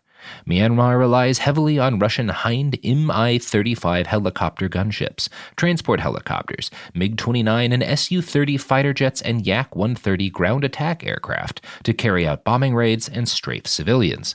All of these weapon systems have been seen more recently in the fighting in Ukraine. One prominent Burmese-Irish family, the Kyaw Tongs, has helped the junta avoid an international arms embargo using their global connections and a network of shady shadow companies. They have purchased helicopters under the pretense of using them for tourism and the oil and gas industry and handed them over to the Tatmadaw. They've also helped shuttle coastal radar to Myanmar, which the Tatmadaw used to track Rohingya refugees and provide cover for several aircraft purchases. To fund these arms purchases, the Tatmadaw has found willing markets for luxury goods abroad.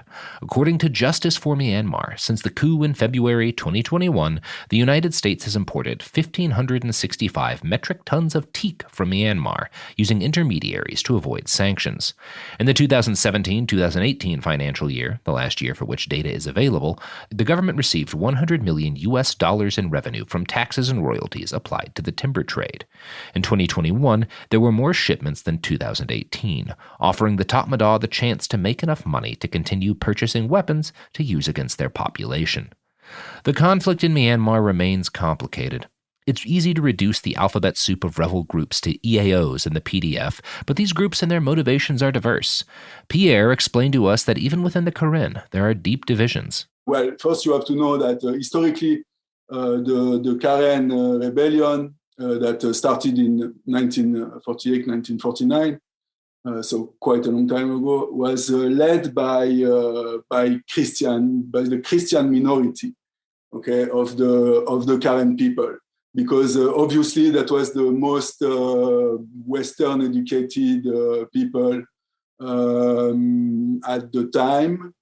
And so this elite kind of reproduced itself in the KNU without being... The KNU is the Karen National Union, is a democratic movement, but our elites tend to reproduce themselves. And so most of the leadership, let's say, of the Karen National Union and the Karen National Liberation Army was Christian. And so the Burmese junta, the Burmese military government decided to use this to create a wedge between the Karen Christians and the Karen Buddhists, and sent monks to, say, agitate and try to cause this split on religious grounds, no? And they succeeded in part, and succeeded to separate a part of Karen Buddhists that created the Democratic Karen Buddhist Army, DKBA, which then allied themselves, of course, to the junta and to attack the KNLA and the Manor Plow, which of course they knew all the roads there and the defenses and where was the defenses situated, etc. And succeeded in destroying the capital of the Karen National Union in Manor Plow in 1995. So that was the situation pretty much when I arrived. It was pretty hard. There was not so much territory anymore held by the Karen, and more importantly, they lost a lot of income because a lot of their income come from tax. Hi, this is Jill Winterstein, host of the Spirit Daughter podcast, where we talk about astrology, natal charts, and how to step into your most vibrant life. And I just sat down with a Minnie Driver. The Irish traveller said when I was 16, you're going to have a terrible time with men. Actor, storyteller, and unapologetic Aquarian visionary. Aquarius is all about freedom-loving and different perspectives, and I find a lot of people with strong placements in Aquarius are misunderstood. A Sun and Venus in Aquarius in her 7th house spark her unconventional approach to partnership. He really has taught me to embrace people sleeping in different rooms, on different houses, in different places, but just an embracing of the isness of it all. If you're navigating your own transformation or just want a chart-side view into how a leading artist integrates astrology, creativity, and real life, this episode is a must listen. Listen to the Spirit Daughter podcast starting on February 24th on the iHeartRadio app, Apple Podcasts, or wherever you listen to your podcasts. What if mind control is real? If you could control the behavior of anybody around you, what kind of life would you have? Can you hypnotically persuade someone to buy a car? When you look at your car, you're going to become overwhelmed with such good feelings. Can you hypnotize someone into sleeping with you? I gave her some suggestions to be sexually aroused.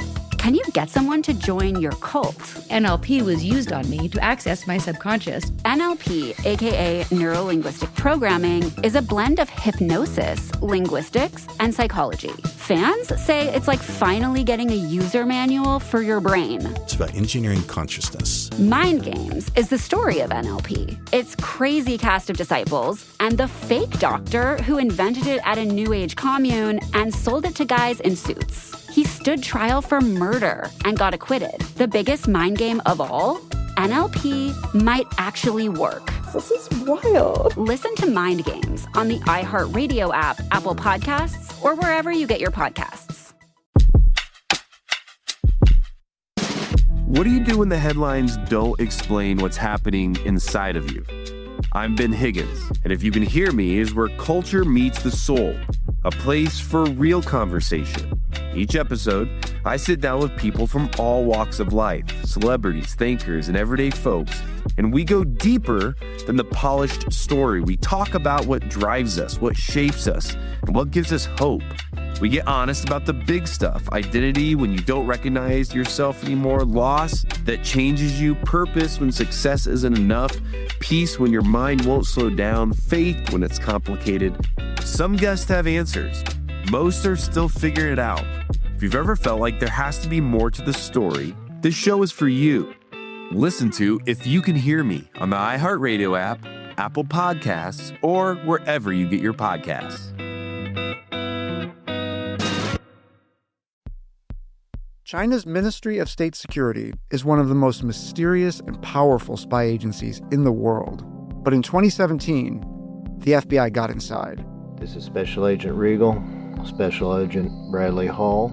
This MSS officer has no idea the U.S. government is onto him. But the FBI has his chats, texts, emails, even his personal diary. Hear how they got it on the Sixth Bureau podcast. I now have several terabytes of an MSS officer, no doubt, no question, of his life. And that's a unicorn. No one had ever seen anything like that. It was unbelievable. This is a story of the inner workings of the MSS and how one man's ambition and mistakes opened its vault of secrets. Listen to the Sixth Bureau on the iHeartRadio app, Apple Podcasts, or wherever you get your podcasts. At the border that they can control, So yeah, that was the situation. Not every EAO has embraced the national unity government directly. After all, many of its members were enthusiastically running cover for the Rohingya genocide a few years ago. Many of the EAOs remain, technically under a ceasefire with the Tatmadaw, and the Tatmadaw knows that if it pushes too far into EAO territory, it risks provoking a full-blown response. The EAOs, meanwhile, have been aiding and training the PDF and still maintaining enough deniability that the Tatmadaw has not been forced into a confrontation. EAO-PDF alliances look different in different regions, and often realities on the ground bear little relationship to the backdoor diplomacy and official stances embraced by leadership and public. The war continues to have a huge toll on civilians. According to the United Nations, in total some 440,000 people have been newly displaced since the coup happened in February 2021, adding to an existing 370,000 who had fled their homes from earlier waves of violence, and over 1 million people who had fled the Rohingya genocide. More than half the population of Karenni state has fled. Humanitarian access is hard. Much of the relief effort for displaced people occurs within local communities. Thousands of refugees are camping along the border with Thailand, which is defined by rivers. Initially, many people fled into Thailand, but terrible conditions in refugee camps led some of them to return to Myanmar. Now, they wade across the river for international aid donations of food and water, but they can't bring themselves to stay in the crowded camps overnight, so they wade back to sleep on the Burmese side of the bank. The UNHCR, the High Commission on Refugees, has been unable to access camps in Thailand or Myanmar to check on the conditions, but it has urged the Thai government, which has been credibly accused of forcing people back across the border, to move people to better conditions further into Thailand instead of keeping them in camps near the border. And here we find the unfortunate, unavoidable reality of the civil war in Myanmar. For all the uniqueness of aspects of the conflict, the innovative ways that Gen Z militias have interfaced with older ethnic military forces, the 3D printed arms, etc. At the end of the day, this is another brutal, horrific conflict between large numbers of people who want to be free and a small number of people who want to control them. From Myanmar to Armenia, Ukraine to Syria, Ethiopia to Iraq, and beyond, the novelties of 21st century conflict don't change the fact that at the end of the day, each war brings with it what might be the truest symbol of our current age. Parents saying goodbye to their kids, camps filled with desperate people fleeing violence, and governments all over the world willing to send nothing more than kind words and stern warnings. This is a postscript to episode 4. It's not one that we'd been intending to record because it's not news that we'd ever hoped to have to share, but here we are. Unfortunately, we found out that about 10 days after we last spoke and a couple of weeks before we released our podcast, Zor died. He died in battle fighting with the Tatmadaw. He's really was, I suppose, an amazingly brave and courageous young man. And I think that his loss is one that reflects the realities of what war is, which is not great and glorious and exciting. It's young men and sometimes young women, young non-binary folks, I imagine too, dying when they had no quarrel with anyone, when they just wanted to live their lives. 2 years ago, a year and a half ago even, he was just loving the people he loved, having fun, being a kid, riding his motorcycle, speaking to his girlfriend on his phone, living a happy life. And then someone who had power decided that they wanted to have more power, and they decided that it didn't matter how many kids had to die so they could have what they want. And he decided to say no to that, and that's brave. And I think all of us would agree that what he did was right and morally courageous, and that that we would hope to be brave enough to do the same if the same thing happened to us. This one's hit me quite hard, honestly. I know this is my job and this happens, it's happened before and it'll happen again, but he was such a happy, polite, kind young man. He never didn't pick up the phone. He never got tired of explaining stuff that we didn't understand. And he always answered our questions. There was nothing that was off the table. There was nothing that he wouldn't talk about with us. He was completely open. We will miss him greatly. He died fighting the thing that we all have to fight, right? Fascism, dictatorship, totalitarianism, militarization. We'll grieve his loss. Both Robert and I, we've just spoken on the phone.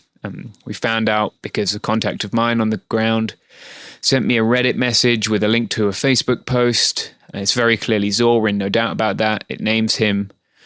Unfortunately, it also shows him dead. So we're not in any doubt that it was him who died. And we're not in any doubt that we will gravely miss him either. We'd both hoped to go over and record with him, to speak with him, to meet him. I'd spoken to him several times on video, sometimes just to chat, not even to record anything, just to chat, just to catch up and look at what each of us was doing that day. So it's a hard loss for me, and for Robert too. As I said, we just spoken. That's the news that we hadn't hoped to end on. Obviously, though, this is the reality of war. And as the world is looking at the conflict in Ukraine now, I'd urge you to look at the conflict in Myanmar too. Another Russian bomb killed another nice kid who never had any quarrel with anyone, who just wanted to live his life and didn't want to live the rest of his life with a boot on his neck. So he decided to stand up against it. As you can probably hear in my voice, I'm quite upset by his loss. And will be probably for a few days. So I'm sorry to have to end this podcast on such a sad note. I'm sorry for his family, who are now caught between the loss of their son and trying to protect their daughters. I'm sorry for his girlfriend, who's dealing with shrapnel in her own leg and now the loss of the person she loved. And I'm sorry for his comrades. They've said they'll go on fighting, and I hope they do. And I don't think there's any point really pretending to be objective at this stage in the games, and I hope they win. But I mostly just hope that, like, one day young men and women and everyone else just gets to live their lives without having to kill and die. Because ultimately, no one should have to, and no parent should have to bury their kids. So, yeah, as much as we're all focusing on Ukraine and what's happening there is terrible, please don't forget Zor's comrades. Please don't forget his legacy. And please don't forget him. We won't, and we obviously want to dedicate this podcast to him and what he stood for. So, yeah. Thanks.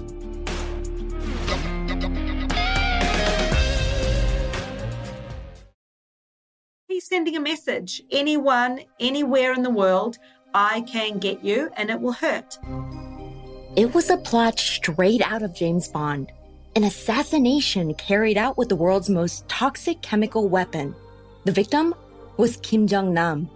He was the firstborn son of North Korea's supreme leader. He should have been the successor.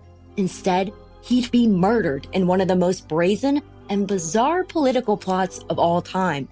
Join us as we investigate the potential motives. Kim Jong-un actually had several reasons for wanting to assassinate his older brother. The family backstabbing. There's a lot of cloak and dagger stuff about Kim Jong-nam. And the petty paranoia. In North Korea, when somebody challenges you, that challenger must be eliminated. Behind the most audacious assassination of the 21st century. Listen to Big Brother on the iHeartRadio app, Apple Podcasts, or wherever you get your podcasts. Have you ever felt depressed about work only to have your dad be like, why are you so down? So you told him you hate your job and he said, well, you better talk yourself out of it. And then you thought, I love to talk. I could host a podcast. And then you went to Spreaker from iHeart and started a podcast and got good at it, then monetized it, then quit your boring job, then told your dad, thanks for the advice. And he was like, well, that's not what I meant and I don't understand what a podcast is, but you seem happy. So that's great, kiddo. You ever do that? Well, you could. At Spreaker.com. That's Spreaker. Ask your dad. You actually don't. If I could be you. And you could be me. For just 1 hour. If you could find a way. To get inside. Each other's mind. Walk a mile in my shoes. Walk a mile in my shoes. Walk a mile in my shoes. We've all felt left out. And for some, that feeling lasts more than a moment. We can change that. Learn how at belongingbeginswithus.org. Brought to you by the Ad Council. Walk a mile in my shoes.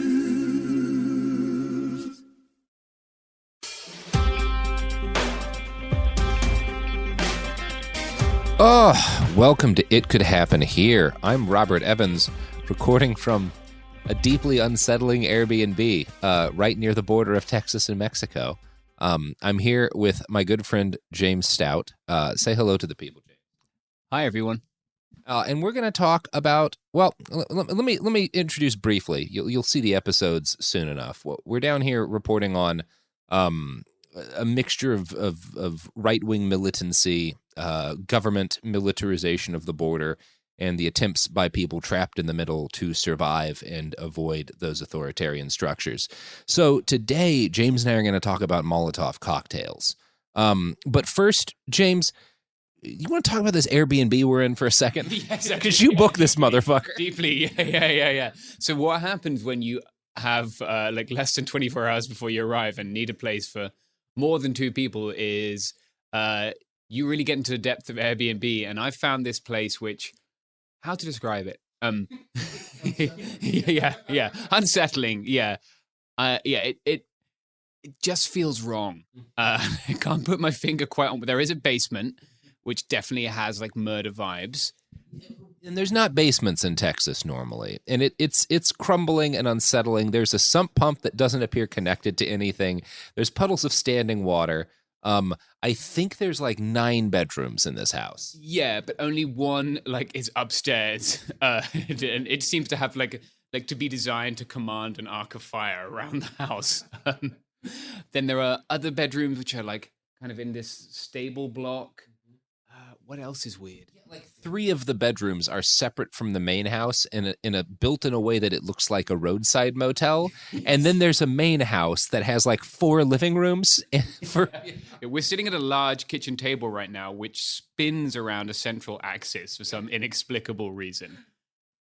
We have the overwhelming feeling that something horribly wrong was done in this space because it doesn't. Everything is a little off. None of the decorations look like people. This is some sort of trap house, but we cannot identify the kind. I think, Robert, you described it best when you said it's like one of those this person does not exist photos, but of a home, and you can't work out what's wrong, but it's not human and it's not right. So we just had to get that out of our systems because it's been deeply unsettling the last couple of days we're here. Now, James, in 2020, you wrote an article about Molotov cocktails that got you in a bit of a fascinating situation. I want you to just kind of walk me through what happened there and what the fallout was. Yeah, well, the one that started it was about how to tear down statues, right. And that was for Popular Mechanics. And in that article, I interviewed a couple of experts, and one of them explained how to make something called thermite. Thermite's like an exothermic reaction. You mix a couple of things, they get hot enough to melt some metal. So if you were interested in bringing down a statue of a bigot, that might be helpful to you. By the way, it's legal in basically all of the U.S. to possess thermite and pretty simple to make. Not that, you can Google it. You can figure that out yourself. Yeah, I'm not telling you how to make it. I'm telling you that it exists. It exists and is surprisingly legal. Yes. And if you need to weld some shit underwater or join together some train tracks, it's the right tool for the job. Yeah, if you happen to be, I know a lot of the Russian army in Ukraine listens to this podcast. If you happen to be in the process of abandoning hundreds of millions of dollars in armor, thermite can allow you to stop Ukrainian farmers from towing it back to their homes. Yeah, but don't do that if you're a Russian soldier. Just run. Go to the Ukrainians. I'll let you call your mum. They're nice. Okay, So I write the story for PopMech, right?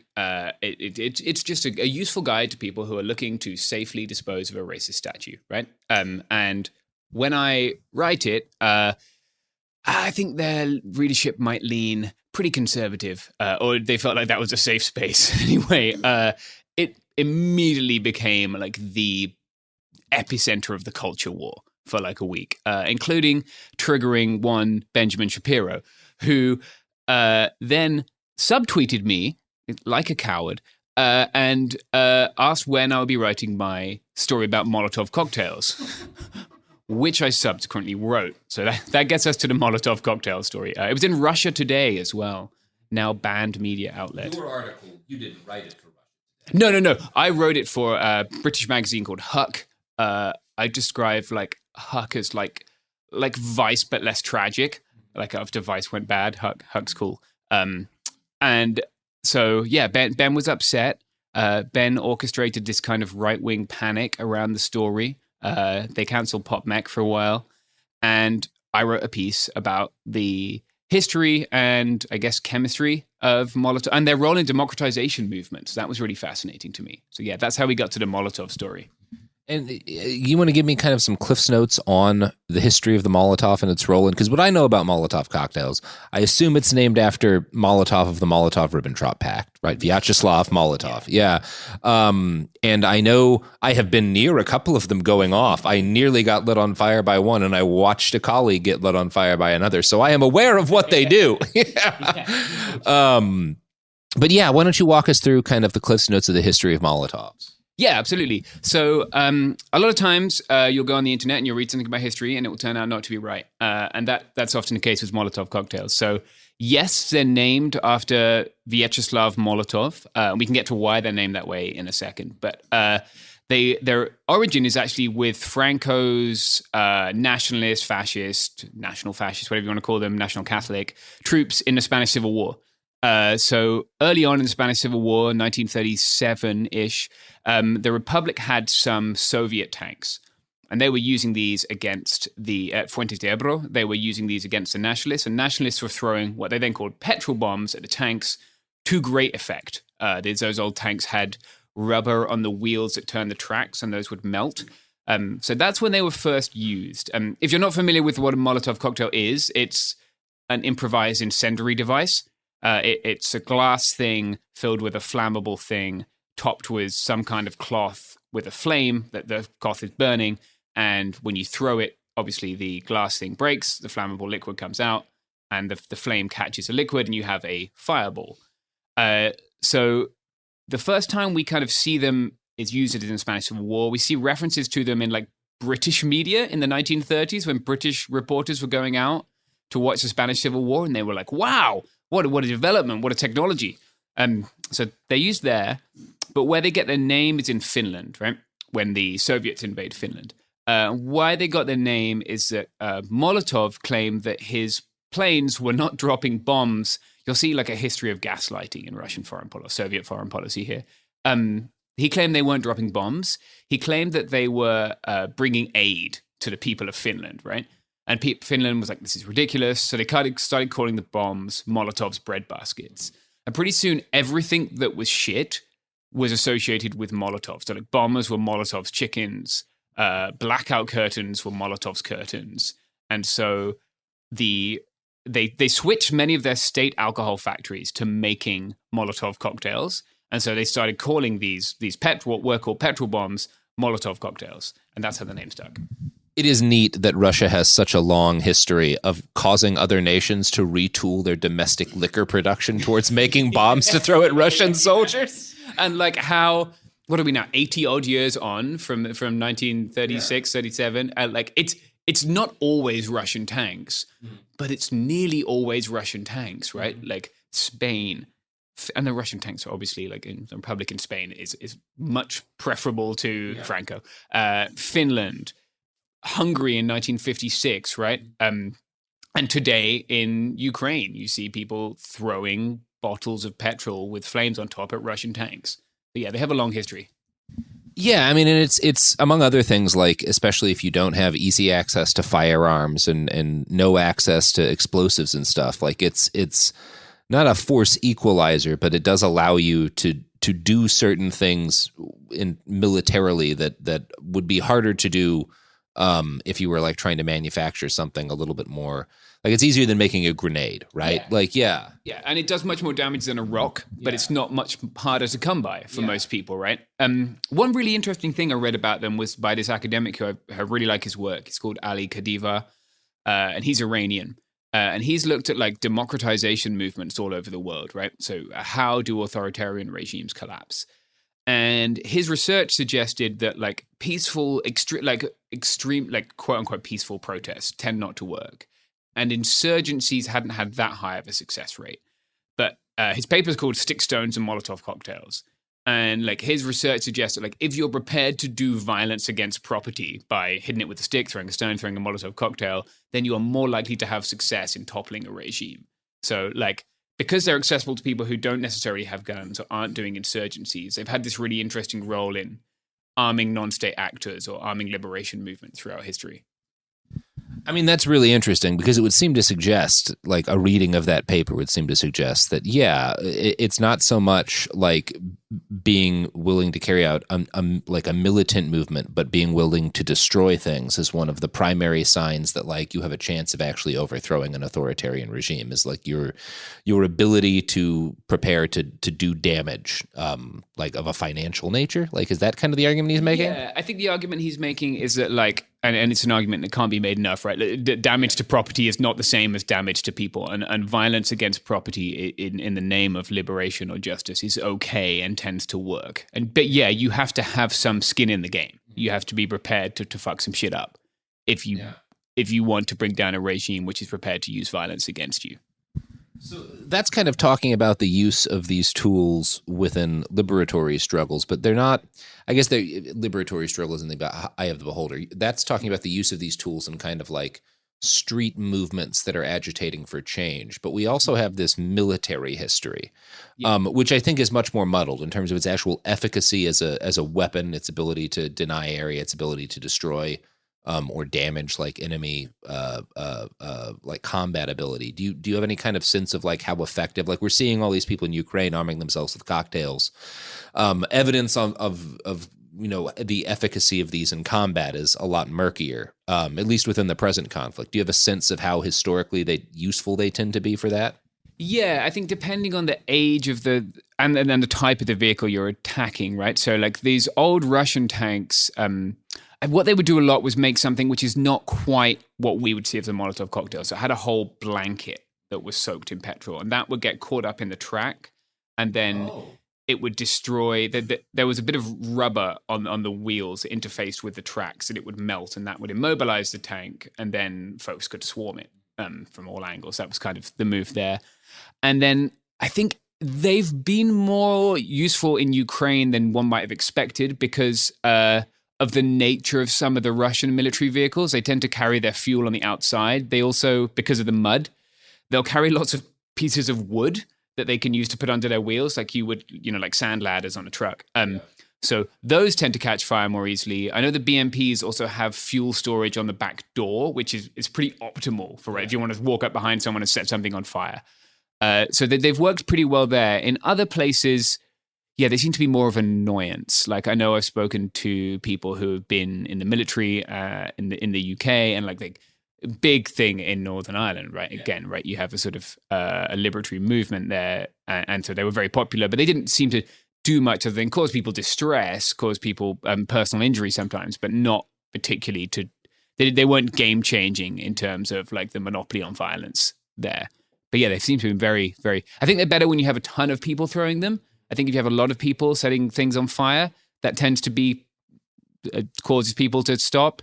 And I think with Russia being lacking in excellent leadership, it seems like we could say in Ukraine, and some of their soldiers may be lacking in training, and with the fact that they tend to carry fuel externally so their vehicles catch fire, if you can just convince some conscripts that their vehicle is on fire, they are going to get out and run away. And we've seen that a lot, right? A lot of people running away. Yeah, I think when I think about like outside of military uses, where I've seen Molotovs be most effective in like the time I've been covering conflict, the first thing that comes up is the Maidan revolution in Ukraine, late 2013, early 2014, where people were throwing, some of the same people throwing Molotovs at Russian troops now, where through a mix of throwing by hand and like catapult devices, we're launching sometimes hundreds of Molotovs in a couple of minutes and like melting tank treads to the ground, which is definitely like, that's obviously it was effective. It's also almost a different kind of weapon system when you're dealing with that kind of volume. Yeah, like a grad Molotov launcher. Yeah. But then I can think about, like, there's this really amazing video that you can find if you look of Greek anarchists on bicycles swarming past a Greek police station and throwing, it looked like about a dozen Molotovs at once, and just like sacking a police station that way and then biking right the fuck off and like disappearing into the city. Which you know, seemed like a more effective tactic than some of the ways I've seen them used, where it's like a person throwing a Molotov, and then the cops get really fucking angry, but it doesn't really do that much damage to them, and then people or they hit the wrong person. Like it is a tool with a high degree of chance for error if you don't know what you're doing. Yeah, there's a decent skill requirement. You also really don't want to have like anything flammable on your hands or shirt or anything like that. Like I've seen people really end up badly after trying to make a Molotov and just hurting themselves trying to light it or throw it or drop it. Yeah, it's not one of those things that like you want to casually suggest people use, because the odds of actually injuring yourself with it are pretty high if you're not being careful. And if you're going into a situation where you think people might have Molotovs, natural fibers, people, natural fibers, not synthetics. Yeah, wool is your friend. Yeah. Welding gloves your friend. Yeah. Like, yeah, you don't want to be caught on fire.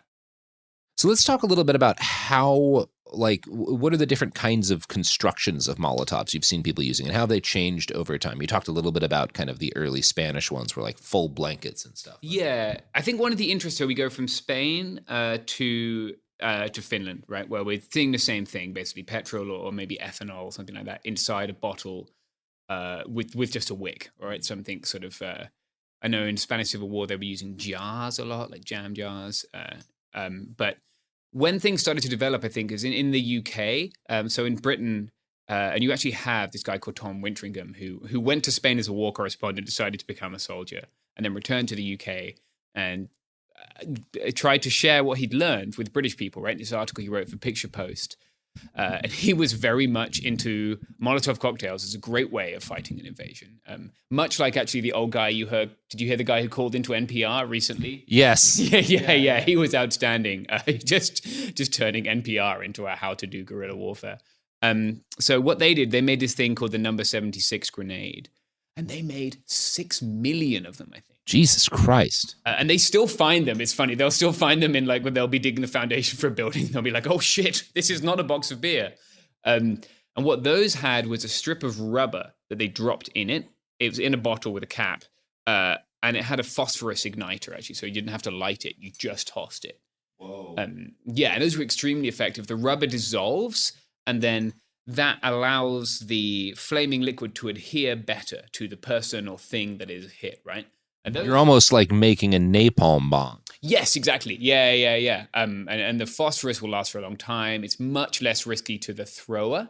And you can also have a whole box of them and just keep throwing them, right? You don't have to light each one. You don't have to have someone else light each one. So those seem pretty effective. I don't know if they were ever really used in anger, because obviously the Nazis never landed in the UK, but yeah, that was a pretty big development, and that kind of set the tone for the other developments, which I've seen at least. I'm not like a Molotov expert, but people put sugar in them, people put polystyrene in them, or what do you call that? What does sugar in them do? I think it gives it a higher viscosity, and I think it maybe melts when and it like sticks. And it like creates like a sticky kind of hot, like if you're making toffee, I would imagine. The big thing I've seen people putting in them is various like plastics, right? So when you look at you've seen these videos of old ladies in Ukraine with cheese graters, just grating, like packing styrofoam, and they put that in there. And that does the same thing, right? Creates a more viscous kind of napalm, which adheres to the thing that you throw it at. And that, I think, if you're talking about persuading someone that their tank is on fire, if it keeps burning for 10, 20 seconds, you don't have a very long time to get out of a BMP. So you're going to start getting out, I would imagine. Well, and that does point to like an interesting reality of like not just this war, all war, but like specifically in the context of territorial kind of volunteers who are on paper terribly outgunned. But the psychological dimension is that, like you said, if you can convince people they may be in an armored vehicle that has unquestioned supremacy over the partisans attacking them, but if you can convince them they are on fire, they will make decisions that lead them to no longer have the advantage in terms of firepower. It's not impossible to do. Yeah, I think you saw that. I think there was some footage from Maidan of them sort of ambushing some armored vehicles. And yeah, once you throw half a dozen Molotov cocktails from above at windows, you can either get those people to abandon their vehicle and run away if that's their goal. If they get out, they're a lot more vulnerable to further attacks from Molotov cocktails or anything else, right? So yeah, I think it really plays into that kind of guerrilla or sort of like underdog side of conflict. Yeah, one of the things that's interesting to them about me, I mean, you and I just finished this series that dealt heavily with like 3D printed weapons, homemade guns and stuff, but there's a lot that you as the state can do to reduce people's access to firearms, or even to reduce people's access to like knives that are bigger than kitchen knives. A lot you can do to reduce people's access to conventional arms, but everywhere's got liquor. Yeah, exactly. It's almost impossible to stop people having them, right? If you have gasoline, diesel, alcohol, and glass things, and fabric, and a lighter. You have access to these. So yeah, they're accessible to everyone. And they are, incredibly effective. It's like they're probably the most effective thing that you could make in your home if you were doing an insurgency or fighting Russian invaders in this case. Yeah. Well, James, was there anything else you wanted to get into on the subject of Molotovs or other forms of cocktails? Let me think. I should probably say that it's probably illegal to make them in the United States in your home. I mean, there are specific ways you legally can, but you need a number of different permits. Yeah, you do have to ask the government. So I probably wouldn't suggest yes, you have to.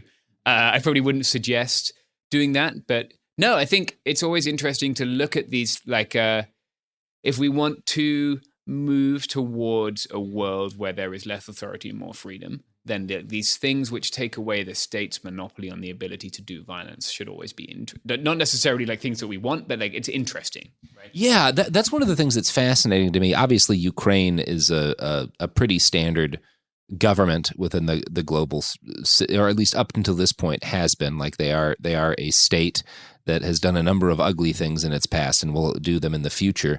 But they're in this fascinating moment where the government has really set down any claim to a monopoly on force in a lot of fascinating ways. The kind of widespread, here's how to make a Molotov, here's how to disable.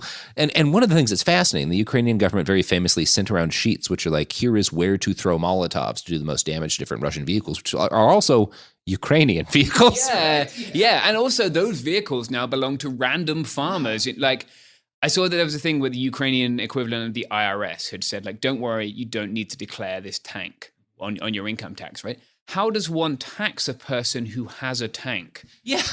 Or in the case of some of them, has a $20 million anti-aircraft system. Yeah. Who is the tax man who is willing to go and collect that? They have become ungovernable.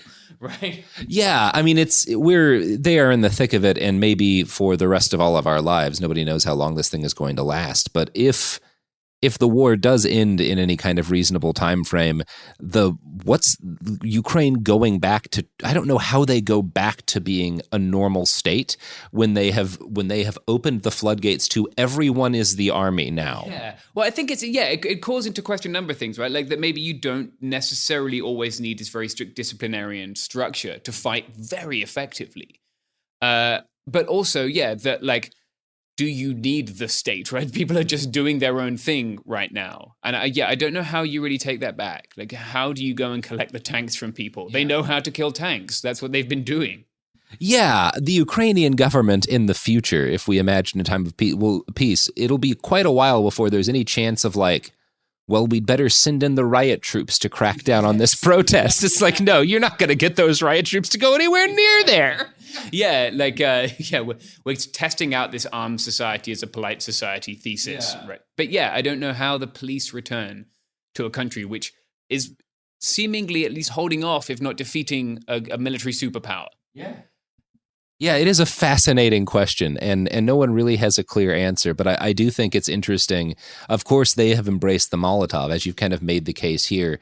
It really has this history as this great kind of democratizing force within the conflicts between people and governments and governments and governments. Yeah, and people and capital, right? Like if you're prepared to destroy capital goods, like people have done for centuries, and that seems to be the way to make change, right? It's kind of interesting. A thing to reflect on from our Myanmar podcast, I thought, was that they had very strict gun ownership laws before this, very, very strict, apart from for one ethnic group called the Chin. But what they've promised to do afterwards, at least according to our sources, is to allow people to keep and bear arms, right? Because I guess they kind of have to, right? Because A, they can't stop them anymore. These people are 3D printing guns. And B, the only way they got freedom, or if they're able to defeat the Tatmadaw, then the only way they've become free is through fighting for their freedom. And it seems that they're not going to be willing to give that up, especially for the ethnic groups there. So yeah, it's really interesting to see like what kind of a state emerges from a sort of what's the word, like it's not an authoritarian structure, right? The militaries are not, like a lot of people in Ukraine are not necessarily authoritarian structures. So what emerges for the state when we've had this horizontal resistance? Yeah, these are fascinating questions and ones that I think we'll all be continuing to ask and answer for the foreseeable future. For now, do you have anything you want to plug before we roll out, James? No, you should listen to our podcast on Myanmar. You can follow me on Twitter. That's my name, at James Stout. I have a Patreon. I write for some other things. I teach at the community college. If you want to take some history courses, we can learn about Molotovs. Have a lecture about that. But otherwise, no, that's about all. Well, that's going to do it for us here. Until next time, don't make a Molotov if it's illegal where you live, but do think about Molotovs, because as the last couple of weeks have shown us, you could by next week be living in a state where it's very legal to make Molotov cocktails. That could happen to any of us. You never know, you never know. So, do some reading online. Use a VPN to do that reading. Yeah. Tor browser if you're going to be Googling how to make Molotov. Do some very careful reading and, keep an eye on the world.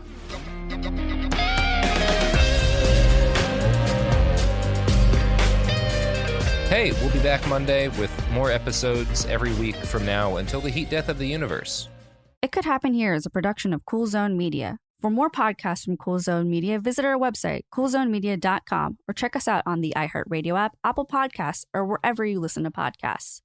You can find sources for It Could Happen Here updated monthly at coolzonemedia.com/sources. Thanks for listening. Hey there, I'm Jess. Milady Confetti here. Hi, I'm Psyche. And I'm Hey Shady Lady. And welcome to Boss Level, a podcast where we feature conversations with guests who have leveled up, bringing an XP boost to the table. We pick the brains of professionals, creators, and bosses in industries across the globe to help our listeners achieve their own boss level. We are not just creating a podcast, but a gamified and engaged community. Listen to Boss Level on the iHeartRadio app, Apple Podcasts, or wherever you get your podcasts. 911 emergency response. Yeah, I need an ambulance. We had Jason's 42 Sports Bar and Grill. A little over 12 months ago, an 18-year-old African-American young man named Niles Hayes was driving a family friend's luxury vehicle when he was stopped for a routine traffic violation. Things escalate quickly. Unit 510 Nora! We have a 999 shooting in progress! Officers down! Within hours of the police stop, footage of the entire altercation gets posted online, and it goes viral. I'm Colleen Sanders, and we're here live from the Los Angeles Valley. Outside air on see how they do us? This case presented a lot of challenges. You got the whole PD outside my building, ready to light the entire block. Any number of outcomes could have happened and different choices were made. I guess what I am struggling with. You struggle with it because you live in a different reality than we do. Listen to #Matter on the iHeartRadio app, Apple Podcasts, or wherever you get your podcasts.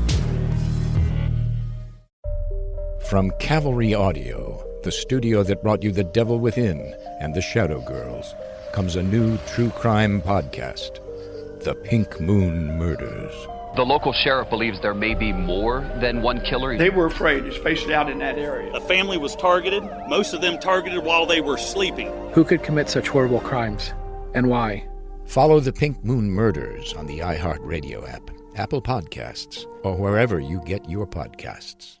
What if mind control is real? If you could control the behavior of anybody around you, what kind of life would you have? Can you hypnotically persuade someone to buy a car? When you look at your car, you're going to become overwhelmed with such good feelings. Can you hypnotize someone into sleeping with you? I gave her some suggestions to be sexually aroused. Can you get someone to join your cult? NLP was used on me to access my subconscious. Mind Games, a new podcast exploring NLP, aka Neuro-Linguistic Programming. Is it a self-help miracle, a shady hypnosis scam, or both? Listen to Mind Games on the iHeartRadio app, Apple Podcasts, or wherever you get your podcasts. You can scroll the headlines all day and still feel empty. I'm Ben Higgins, and If You Can Hear Me is where culture meets the soul. Honest conversations about identity, loss, purpose, peace, faith, and everything in between. Celebrities, thinkers, everyday people, some have answers, most are still figuring it out. And if you've ever felt like there has to be more to the story, this show is for you. Listen to If You Can Hear Me on the iHeartRadio app, Apple Podcasts, or wherever you get your podcasts. I'm Amanda Knox, and in the new podcast, Doubt, The Case of Lucy Letby, we unpack the story of an unimaginable tragedy that gripped the UK in 2023. But what if we didn't get the whole story? Evidence has been made to fit. The moment you look at the whole picture, the case collapsed. What if the truth was disguised by a story we chose to believe? Oh my God, I think she might be innocent. Listen to Doubt, The Case of Lucy Letby on the iHeartRadio app, Apple Podcasts, or wherever you get your podcasts. This is Special Agent Regal, Special Agent Bradley Hall. In 2018, the FBI took down a ring of spies working for China's Ministry of State Security, one of the most mysterious intelligence agencies in the world. The Sixth Bureau podcast is a story of the inner workings of the MSS and how one man's ambition and mistakes opened its vault of secrets. Listen to The Sixth Bureau on the iHeartRadio app, Apple Podcasts, or wherever you get your podcasts. This is an iHeart podcast. Guaranteed Human.